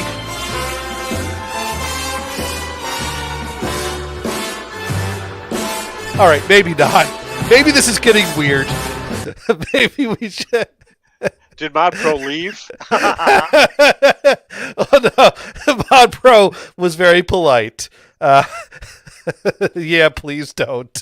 I just had dessert. Right. Sparky Toast, right? Don't make the few viewers you have leave. Yes, Right. right. If you see me with socks in public, I'm dead, and somebody stole my socks. I guess it means if you see him without socks in public. Mod Pro's unfollowing. Right. Oh no. Oh, Yeah. no. So Dune always has the socks on in public. Yeah, I don't put my shoes on without socks. So and I don't go outside without Sure. shoes. Okay. Although sometimes I'll just throw on the flip flops if I'm just going out to get the mail. In which case, you would see me outside in public without socks for a brief few moments as I'm going to get my mail. But I won't go get my mail in my robe. So I have standards. Okay. Sure. I'm not doing that. One time, Gothard drove me to work in his robe. That was I was working the early shift at Walmart that first summer I was in Maine when I was looking for a real job, and my car wouldn't start one morning, and so I think Seth had just woke up. I don't know if I woke him or he just woke up. He might have been awake already, but just kind of puttering around in his robe because it was early in the morning. Yeah. And I'm like, hey, my car won't start. Can you give me a ride to Walmart? And we'll figure out a ride home later. And he's like, yeah, sure. And I'm like, do you want to put some? He goes and grabs his keys and he's walking away from his room towards the stairs. I'm like, do you want to go put some pants on? He's like, no, I'm not getting out of the car. It'll be fine. It's like, could you drop me off a block away from the store, maybe? Yeah. See, the thing is, that's what a flannel shirt is for. Yeah. Take So off the robe, put on the flannel shirt, you're good to go. And no pants, just a flannel shirt. Well, that would be a little sketchy. I think the robe was better. So yeah, he drove me in with the robe, dropped me off at the store, and I think him and his family came pick me up that evening. We went out for dinner, so that was cool. That was nice. Sparky writing in, Amish never wear shoes except on Sundays. No, Really? Bob Pros, I'm following Dune for sending Mez now. Their feet must be like leather on the bottom. Dune writes in, okay, if you see me in public with flip-flops, I'm dead, and someone stole my shoes and socks and flip-flopped me. Dune, have you ever been to a beach in your life? I mean, have you ever gone swimming? I don't think you're going in a body of water with socks and shoes on. Or change the attitude on that if you decide to go to Seattle, right? Seattle, they wear socks and sandals. Oh, that's wrong. Of course it is, but it's Seattle. No, That's the only place where you get rid of it because everybody does it. But I'm just trying to picture Dune on the beach in his socks and shoes. That's ridiculous. Who does that? Yeah. Hey, and we're getting an ad. I just linked into our session here. Fido. Okay. No, Sparky Toaster does not own flip-flops and never will. So voiced with data plan. Fido. Okay, so Sparky Toaster, I see what you're saying. You're saying you wear Crocs. Got it. Okay. Yeah, there you go. And Mod Pro was clarifying that she's unfollowing Dune for sending snow. Sending her snow. We were missing a space there. I wrote, and I was just like, wow, he sent Mess snow. I'm like, I don't know what that is, but okay. A man with sandals and socks is not a man. In my book.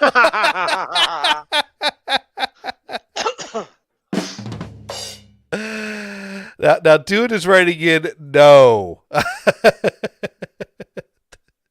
and Sparky going, no Crocs for me either.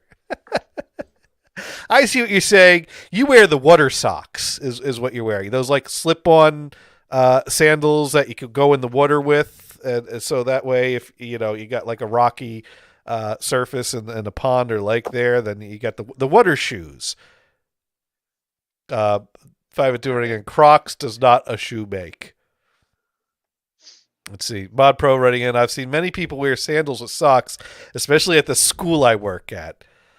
No, Johnny, no water socks either.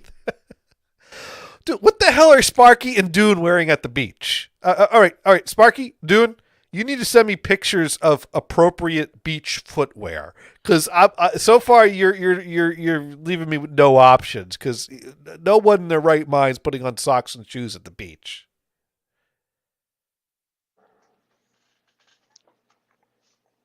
And Mod Pro saying the water shoes. The water shoes. Warder. Well, at least I don't say wash and orange. Warsh. Yeah. Yeah. Dune likes to do the wash every now and then. Sparky Toaster writing in, I do not go to beach. Nothing there for me. I go to gun range. How you gonna get, All right. how you gonna get any sun at the gun range? I don't know. Let's see. Dune writes in. It just causes cancer. Dune writes in. Okay, at the beach, no shoes. Walking on beach, slip-on shoes. Oh, like Skechers. I don't. Well, slip-on shoes, isn't that like sandals or flip-flops, kind of? No, I mean that's a slip-on, but full-on shoes like Skechers, and you slip them on. Let's see. You know, they're like loafers, although loafers are typically leather. Now, Dune writes in on the boat, no shoes or water shoes. So you go barefoot on the boat, I take it? I mean, flip-flops are handy for, being able to alternate between having your feet covered and being shoeless if in case there's some rocks or something, or, the sand is hot. And the flip-flops get you on the hot sand to your space, and then you kick them off and you have them there. Much easier than anything else. Let's see. Dune writes in, I don't want no freaks looking at my feet. Dude, let the feet be free, man. What I got better things to worry about than people looking at my feet. Brian, do you care if people look at your feet? Not really. No, not really. I don't care. I mean, heck, I think they'd be checking out the Speedo before they check out the feet. Exactly. No, I do not wear a Speedo on the beach. Let's be clear. I do not. I think Speedos are weird. Totally. For guys, especially. I mean, I remember I've seen some guys wearing Speedos that should not be wearing Speedos. Exactly. I mean, there was. Although you have to think of it this way. At least a Speedo is an upgrade from nothing, and you don't want to see that. No, I do not. I've seen people ride bikes in nothing. That I don't get. But dang, yeah. Well, Brian, you up your butt. Brian, you've probably seen people riding bikes in nothing, because that happens in San Francisco. Actually, I have not. You've not been caught up by critical mass? I've seen it. No. I've seen it at the beach, but no, I haven't been stopped at critical mass. Because I got caught up in critical mass one time, and one of the obnoxious bike dudes was riding completely naked. And critical mass is basically a group of assholes that ride bikes, is what it is. And not all bike riders are assholes, and not all assholes are bike riders. But there is an overlap of assholes and bike riders, and that group of people. Well, critical mass in San Francisco usually happens on a Friday. And so Kristen and I were going to a show. So we go into the city, we're going to get a bite to eat, and we get to the intersection. Just as we're getting to this intersection, all of a sudden, 500 people on bicycles show up at the same time and obnoxiously block the intersection. Like the first 3 people that came to the intersection just start doing laps around the middle of the intersection without any regard for the signal or the traffic. And I just have to say they were very obnoxious, the way their attitude. And I was like, what? You know, that's why you need to have special equipment on your car, like And- a little water cannon. And that would be nice, especially for the naked guy. But and in fact, you could load the thing with something other than water. And what it is their point is that they believe that that people are not doing their due diligence and their due part to appropriately and properly share the road with bicyclists. And so their response to that is to be intentionally confrontational and obnoxious because they're trying to make a point. Of course, and I am all in favor of accommodating people riding bicycles, but not if you're going to be an asshole about it. So they lost any possibility of me caring at all about their cause. And I do know a couple of avid bicycle riders. This one fella posted this image of, you got a typical street, you got a guy on a bicycle on the side, and the car goes by him without even giving the guy an inch. That is not called sharing the road. See, I am all... The second version... The guy in the car is the asshole there. Yeah. Yeah. So in the second version, the car moves toward the center of the road, right? Right. Gives the guy space. He's not quite the asshole, but he's not quite sharing the road. The guy you're supposed to do is the guy that goes into the other lane completely like you're passing another vehicle. And that's the proper way, according to this guy, to do it. If there's another lane to go into, maybe. Well, you're going into the lane that is the opposite flow of traffic. Well, so like, okay, so I can like all things, this depends on the amount of shoulder. Some roads require you to cross the yellow lines to get around a bicycle. There are a lot of roads, even in California, you're not supposed to, that doesn't really have enough shoulder for right. And in that case, you're probably going to have to overlap the yellow lines a little bit when there's an appropriate moment to do so. Sure. Although I don't think that technically, I don't think that's ever legal to cross the double yellow. The whole point of the double yellow is that's like forbidden. Well, no. Who's a double? And that's the problem with his idea. Yeah, I'm supposed to go completely to the opposite lane. Yeah. What if there's a double level? You're going a lot slower than me. Yeah. Am I supposed to go down to your speed and wait for a safe time to pass? And this is where this guy doesn't explain that. Right? And this is where we could use upgrades in infrastructure to be more accommodating, to have room for bicycle lanes and things like that. And I think that a lot of progress has been done for that. But I don't think obnoxious in the middle of downtown San Francisco and a bunch of bicycles with a clothing optional policy is solving any problems. Yeah, right. But they feel like they're making their point. In fact, the whole clothing optional part kind of misses the whole point, right? Well, that's two elements of San Francisco come together in one: the obnoxious bicyclists and the obnoxious nudists. Right, and of course, there's going to be at least one that overlaps those two groups, and I found that guy. And yeah. There's that song by Ween, "I'm waving my dick in the wind." That came to mind. Yeah, don't hear that one. But critical mass pissed me off. Like, dude, could do we get to cross the street? Like what? And I remember there was one guy that was pissed off, and so he stormed into the middle of the street. He just decided, I am walking straight. They are going to ride around me, and he made it to the other side. Was he a pedestrian? He's walking? He was a pedestrian with a very pissed off look that marched across the street looking straight ahead. He was not going to let these bicyclists stop him. And he made it. I don't know how he made it, but he made it. Well, maybe they go, well, these guys are a bicycle. So also bicycle riders. This guy I know in the UK, He doesn't own a car. He used a bicycle to go everywhere, which Right. that's cool. But Yeah. he thinks everybody can do that. Really? No. If you're disabled, how do I get that wheelchair on the bicycle?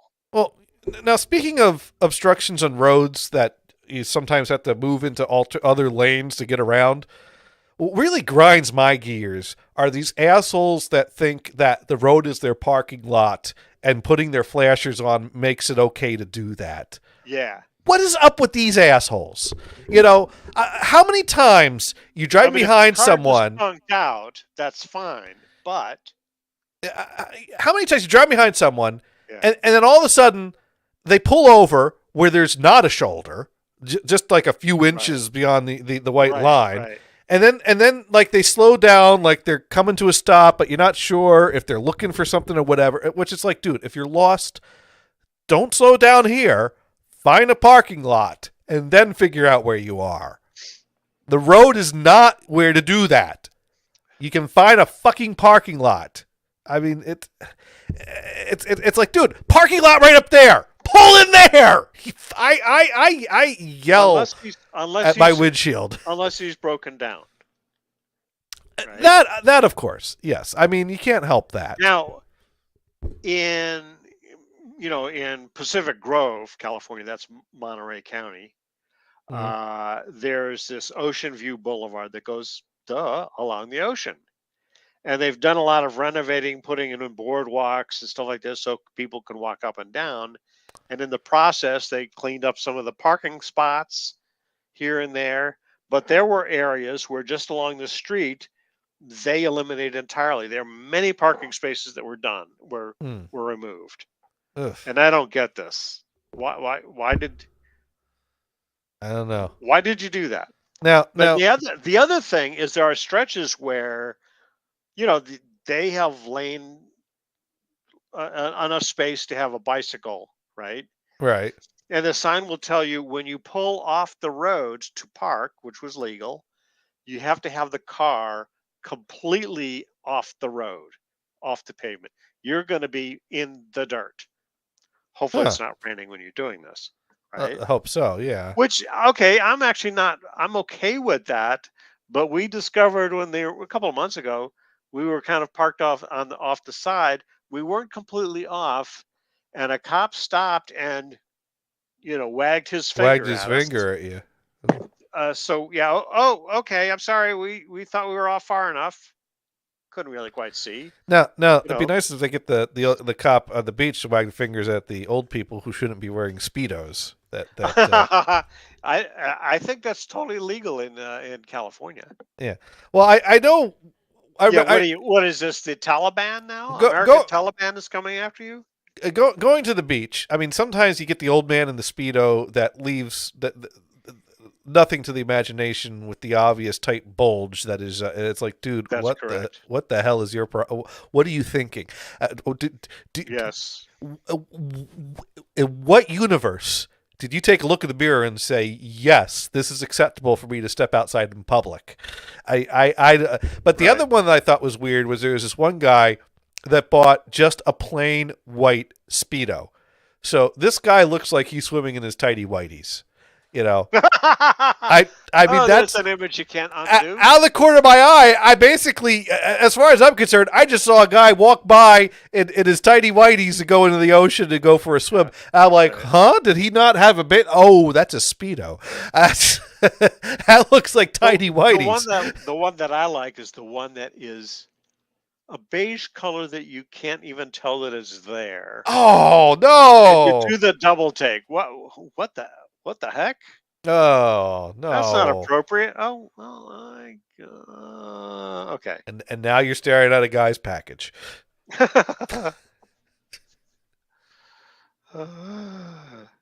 Hmm. Yeah. See, feet are the least of your problem. Exactly. Feet are not a big deal. Just put on the flip flops, have fun. Exactly. There you go. Now, apparently, Dune got his first iPad from an Apple store in Albany by a dude that he nicknamed Snuggletoes. Okay. I see nothing wrong with this.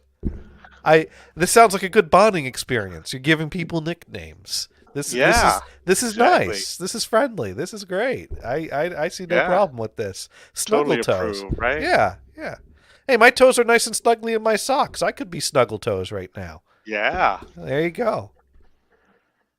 So the cat's completely abandoned your space now, huh? I Well, hate that chair. here's the thing. Shaniko stops by here occasionally, and if I throw a bit of catnip at her, she might nap for a little bit here, but she doesn't lie here like she lied on the futon. But Hestia has really taken to letting me give her belly rubs. But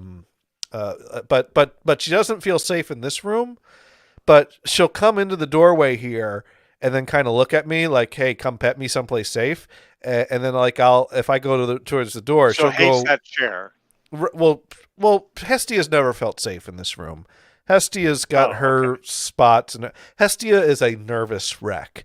There's something Is not. are the computers making too much noise for her? Hestia's always been a nervous wreck. She's. I don't know if there's trauma in her history or some chemical Yeah, imbalance in her brain. I mean, she's got the crazy tail. Most cats, you can tell what they're feeling from their tail yeah, because they'll do totally. this. They'll do the swishing tail to let you know to Yeah. back off, that they're getting ready to, like, they're getting annoyed. But Hestia always has a crazy tail that does, like, random flip flops all over the place, and it is so. Yeah. There's no. She could be happy. She could be upset. She could be. Well, But how do the ears operate in that cat? Because um, the ears are also expressive. You can tell when a cat is Yeah, angry, know, happy, you know etc. what? The thing is, Hestia's never really gotten angry. The most Hestia has gotten is that she might, if you try to get her in a cat carrier, she'll hiss at you. But she has never laid a paw or a tooth on either of us. Well, good. But she's a nervous Nelly. So, and that's a good thing that a scared cat is not confrontational and aggressive. But both of you can pet the cats, right? Well, That cat. Well, the thing is, if Hestia doesn't feel that she's in a safe space, she won't let us get close enough to her to pet her. So it has to be Right. in her territories, in her Right. spots. But there So are conditions where you can.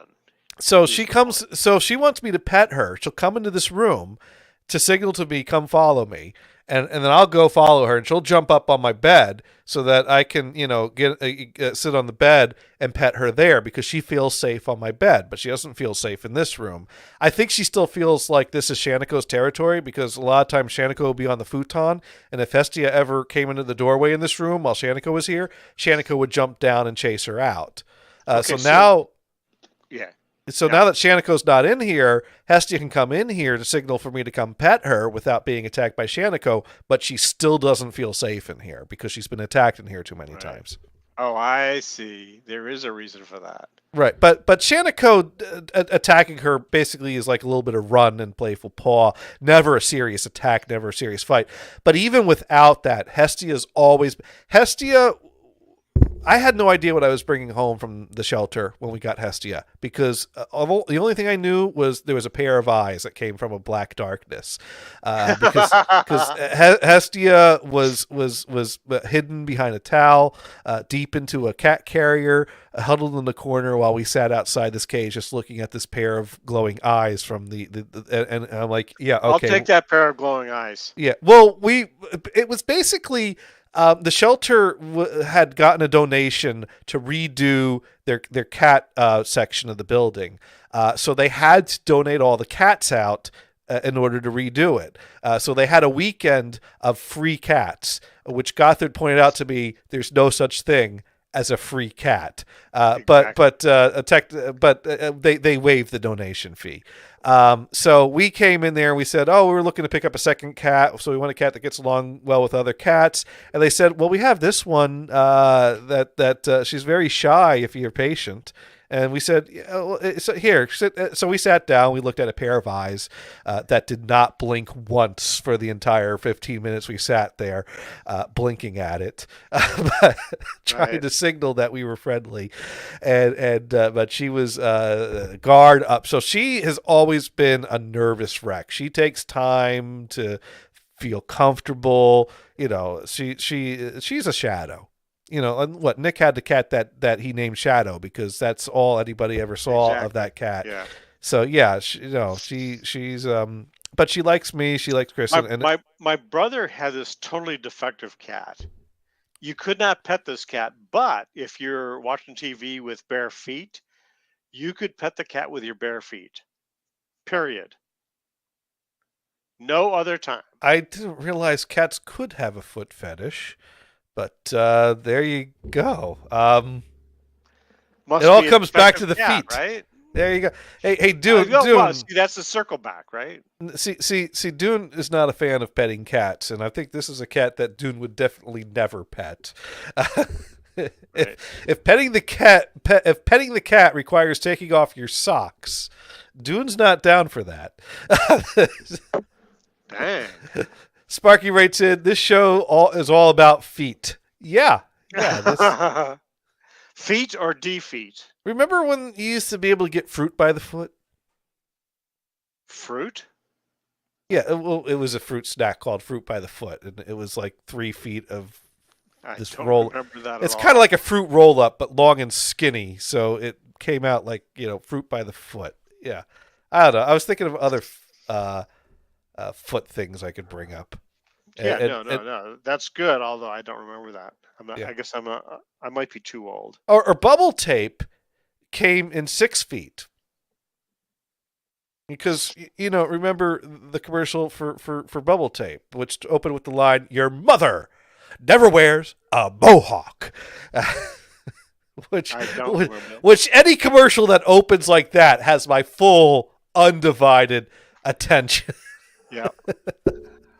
Yeah. But it ended with bubble tape. It's 6 feet of bubble gum for you, not them, and it would show the bubble tape rolling up next to 6 feet.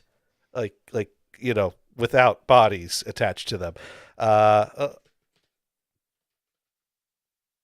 Let's see if I can find that. Your There mother. was a show on the History Channel I watched parts of. I think it's called Adam Eats the 80s. So it's talking about Okay. food from the 80s, and they would play ads and stuff like this. Domino's had a breakfast pizza. Yeah, that sounds like something they would have done. Discontinued because who the hell wants that, right? Yeah. Let's And see. If I then can- and then the various all kinds of candies that were just weird stuff. yeah. Big League Gum.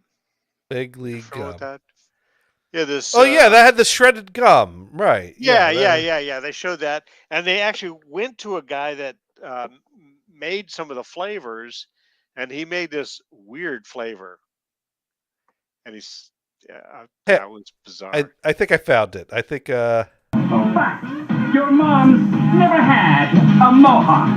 She plays bingo. Oh, and she wonders, Why can't you just chew a nice stick of gum like your father?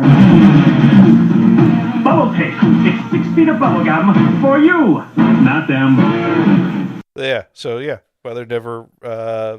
I forget. They worded it a little differently from what I remembered. Why can't you just chew a nice... Your mom's never had a mohawk. Your mom never had a mohawk. There you go. Great opening line. Definitely. But Let's see. that works. Now, Mod Pro remembers Fruit by the Foot. And Dune writes in, that's one of those cats where it's pet, bite. Yeah. Exactly. Well, see, Yeah. Dune's not watching the tail. See, Dune's a dog person, so he thinks a wagging tail means I'm friendly, keep petting me. But Right. that is not what a moving tail means on a cat. Moving tail on a Yeah. cat means get the fuck away from me before I bite that fucking hand off. Or Or- it means or I'll eat your face. Yeah, oh yeah, it depends on the cat, but there's a range from I'll bite your hand off to I'll take that face off, and Yeah. all kinds of things in between. So, although I will say that when Shaniko gets a little bitey, she really does this kind of cute thing where she's basically just resting her teeth on your hand. Because like she wants to bite, but she knows enough to not. But the thing is the more sometimes I can't help myself. You do the hand thing, and she puts her teeth on your hand, and it's just resting there, and you're like, gee, this is interesting. I wonder how far I can push this. And so you kind of do a little teasing with the hand, and you push it in, and then at some point she snaps, and she goes all out like, "Grr," and it's like, ah, and then she runs away, and then I don't think she's ever really drawn blood, but I've gotten a few scratches. Right.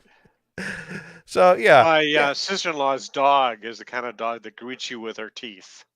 Not to bite. She just, yeah, go ahead, put your hand in my mouth, no problem. And I do it right away. Very friendly dog. Just Yeah, it's happy. And that tail is wagging at 90 miles an hour. Right?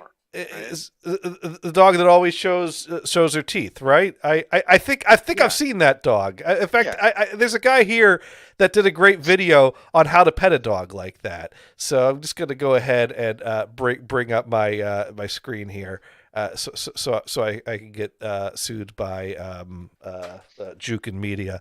But a lot of people ask me after a long day of voiceover or writing or doing all those creative things that I do, how do I relax? Well, like many other Americans, I come home and I pet my dog.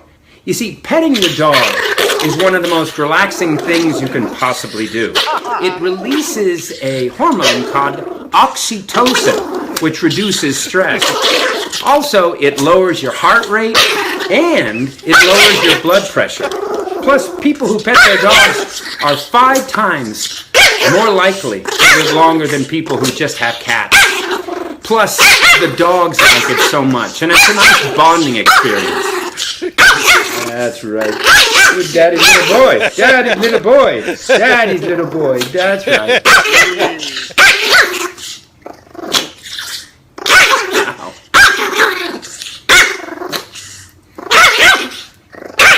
So relaxing, isn't it?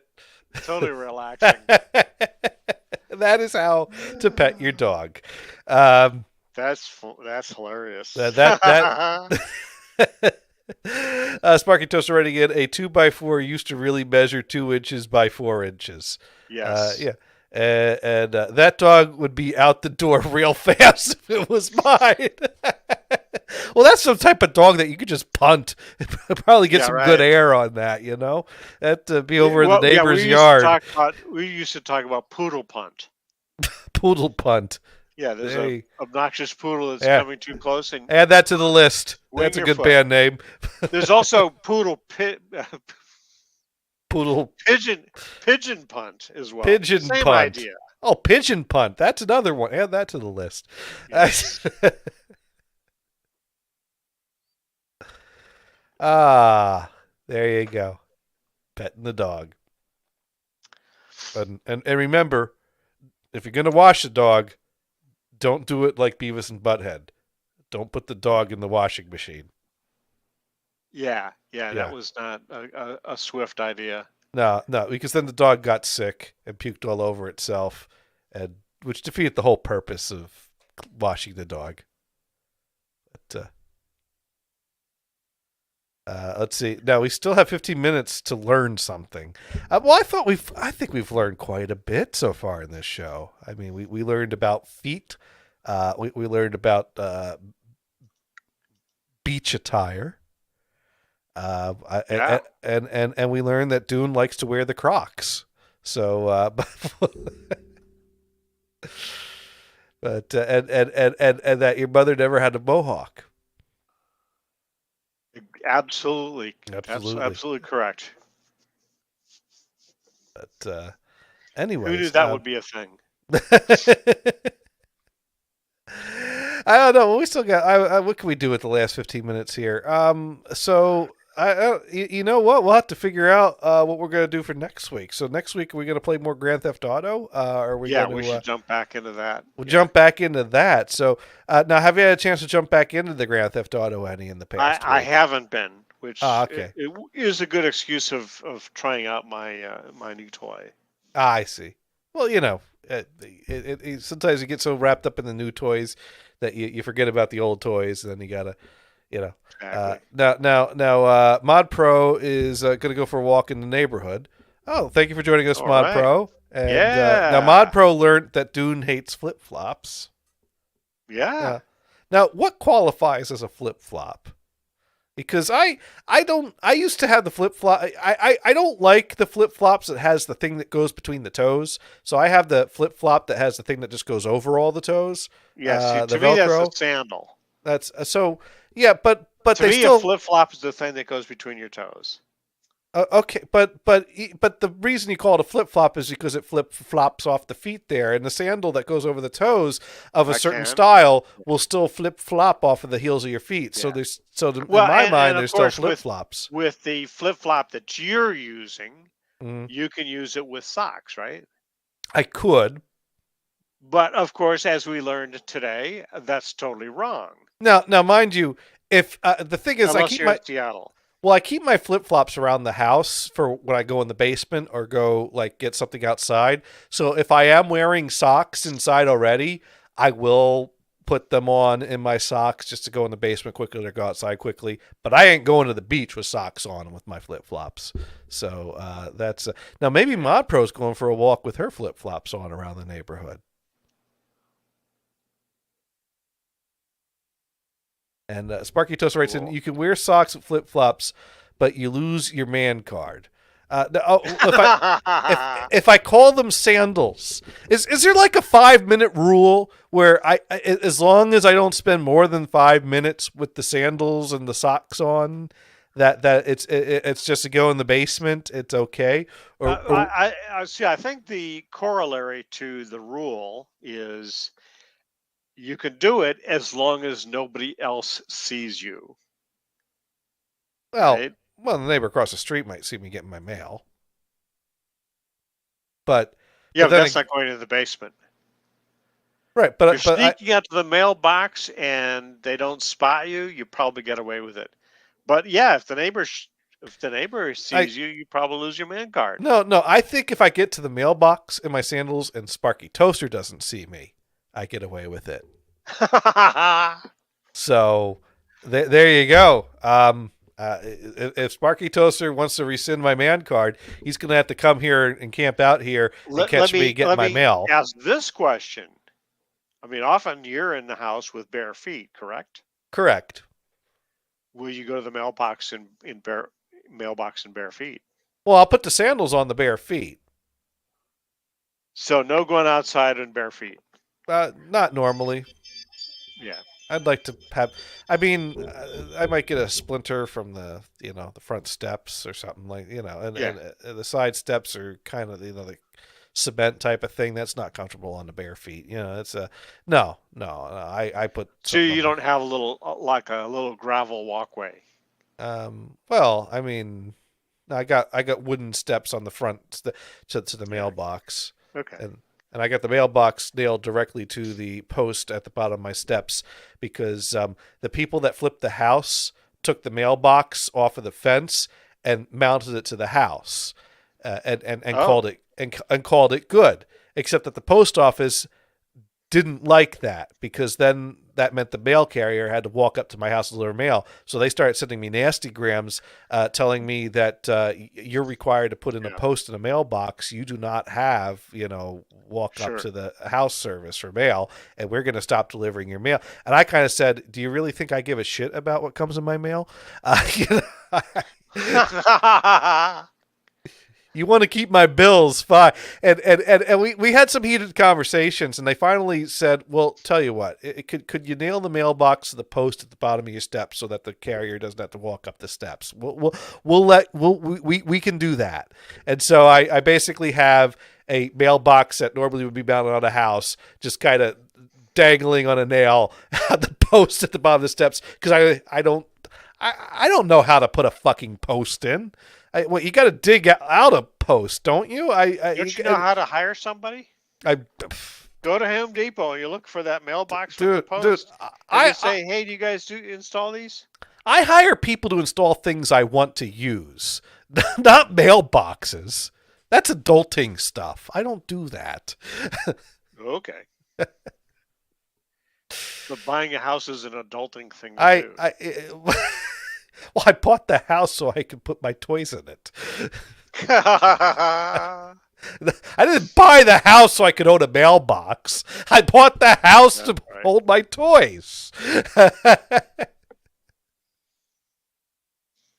Well, besides, I found an easier method. Instead of installing a post and putting it in a mailbox, I argued with the post office until they relented and let me put the mailbox someplace other than a new post. Yeah. And it worked. So there you go. Sometimes being an asshole pays off. I don't know. Every now and then. So get this. Yeah. Okay. So my folks were in this little community where all the little mailboxes were together in this big thing. Right.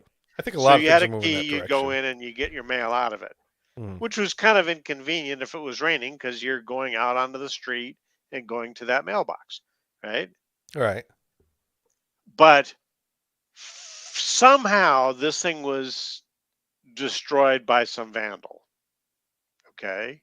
The big ass multi-box mailbox? Yes. Damn. Well, it wasn't for each homeowner to replace it. It was up to the post office to replace it. Right. But here's the pain in the ass. Until they fix it, which took like 2 or 3 weeks, you had to go to the post office to get your mail until the thing was No, replaced. that's bullshit. The post office has a certain level of responsibility, and I'm sick and tired of them not living up to it. Responsibility was they're replacing the box at no charge. Their responsibility is to get the damn mail into your hands every day somehow. But And if the box that they have isn't there, then they don't need to have get it a there in other mailbox. means. But you don't have a mailbox. You can knock on the door. You can put it between the door and the other door. You can. No, they won't do that. Uh-oh. They have very specific requirements of what a mailbox is.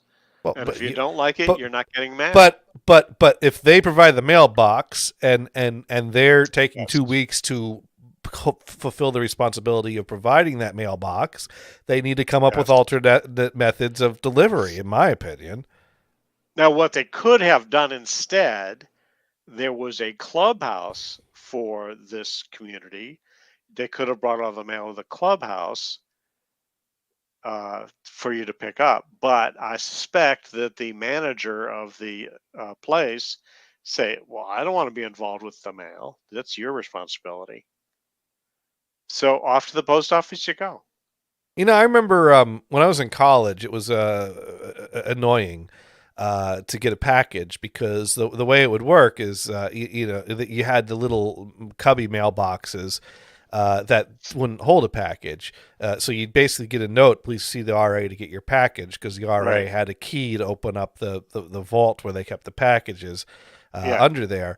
And so, but the packages were usually on top of things in the mail bag. So if I ever came back from class and I knew I was expecting a package, and because the mail delivery wouldn't deliver the mail to the mailboxes, they would deliver the mail to the spot behind the mailboxes, which was just in the open. So you just see a mail sack there sitting on there. And so I'd come in and see a mail sack, and I'd see a few boxes on top, and I know I'm expecting one. I'd peek in the box. I see my name. I take my box. I go up to my room.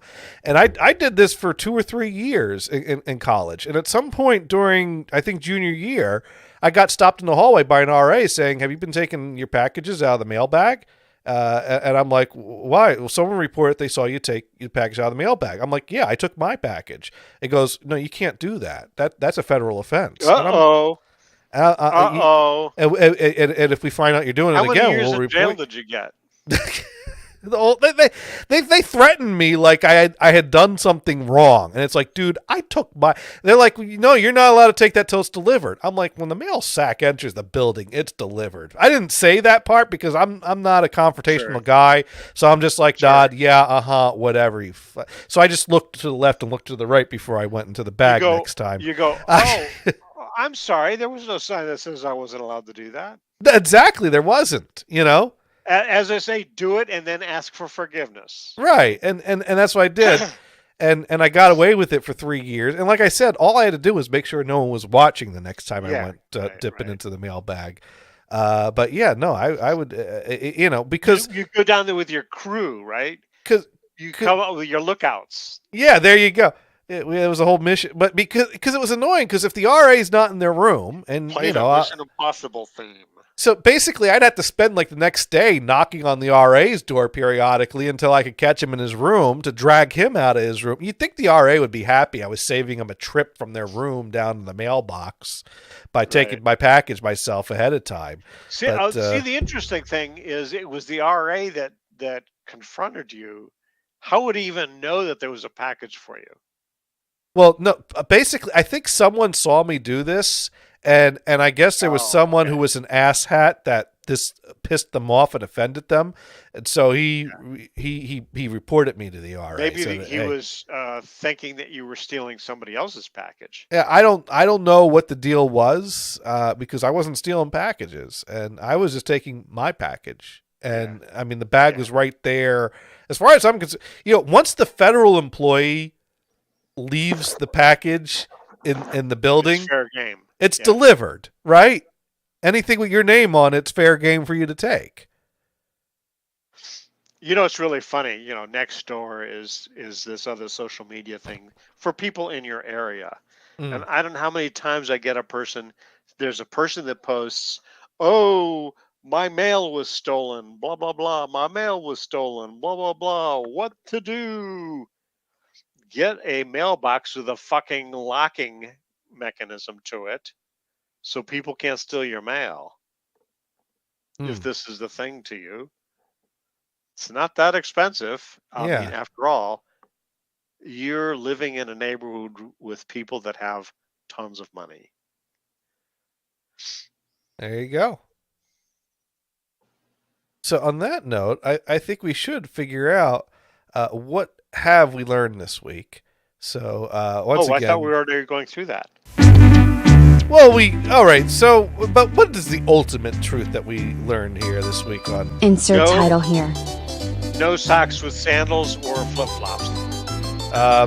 Okay, and unless you're from Seattle, always make sure you're not being watched when taking mail out of a mail bag that's not been delivered to a mailbox yet. Absolutely.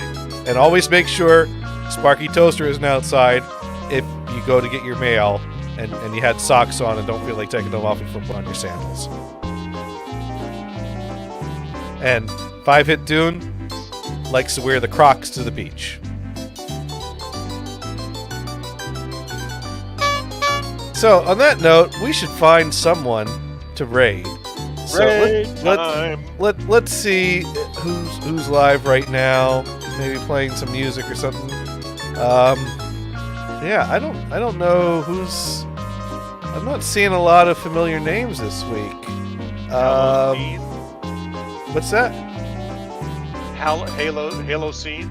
His music. Yeah, that one's. Well, I'm trying to go for Fantastic Plastics. Fantastic Plastics is live. Let's see. Annie Green is live. And then we'll do home afterwards. I don't remember. I don't think we've rated Annie Green. I don't even remember. I just feel so alone. That must have been another Twitch find from Dune. Oh yeah, do you guys want to see my birds? Maybe I'll show you my birds in the middle of the stream. Sure. I know some people probably. All right, yeah, we can see birds and we can hear piano playing and singing.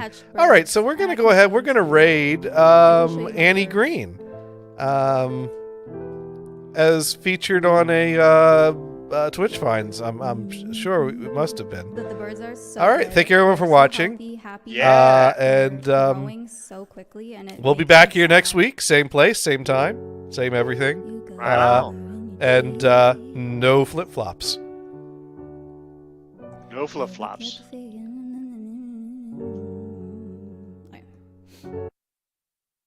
All right, we're rated. All right. See you next week. All right, yeah, that was fun. We'll have to play more with that. We'll have to find more fun things to do with that camera. Yeah. We should take it around a tour of the house. Yeah, I need to do some more work with the thing. I don't understand why it would just go a little bit. I would jiggle around and go a little bit. That was annoying. Yeah, we'll have to play with that more. So, yeah. All right. Well, I'll catch you later. At least it didn't get stuck. It was out in the grass. It was fine. Yeah. So, but it just... Okay. Anyway, whatever. All right. Bye. So we'll see ya. Yep. How many secrets can you keep? 'Cause is this too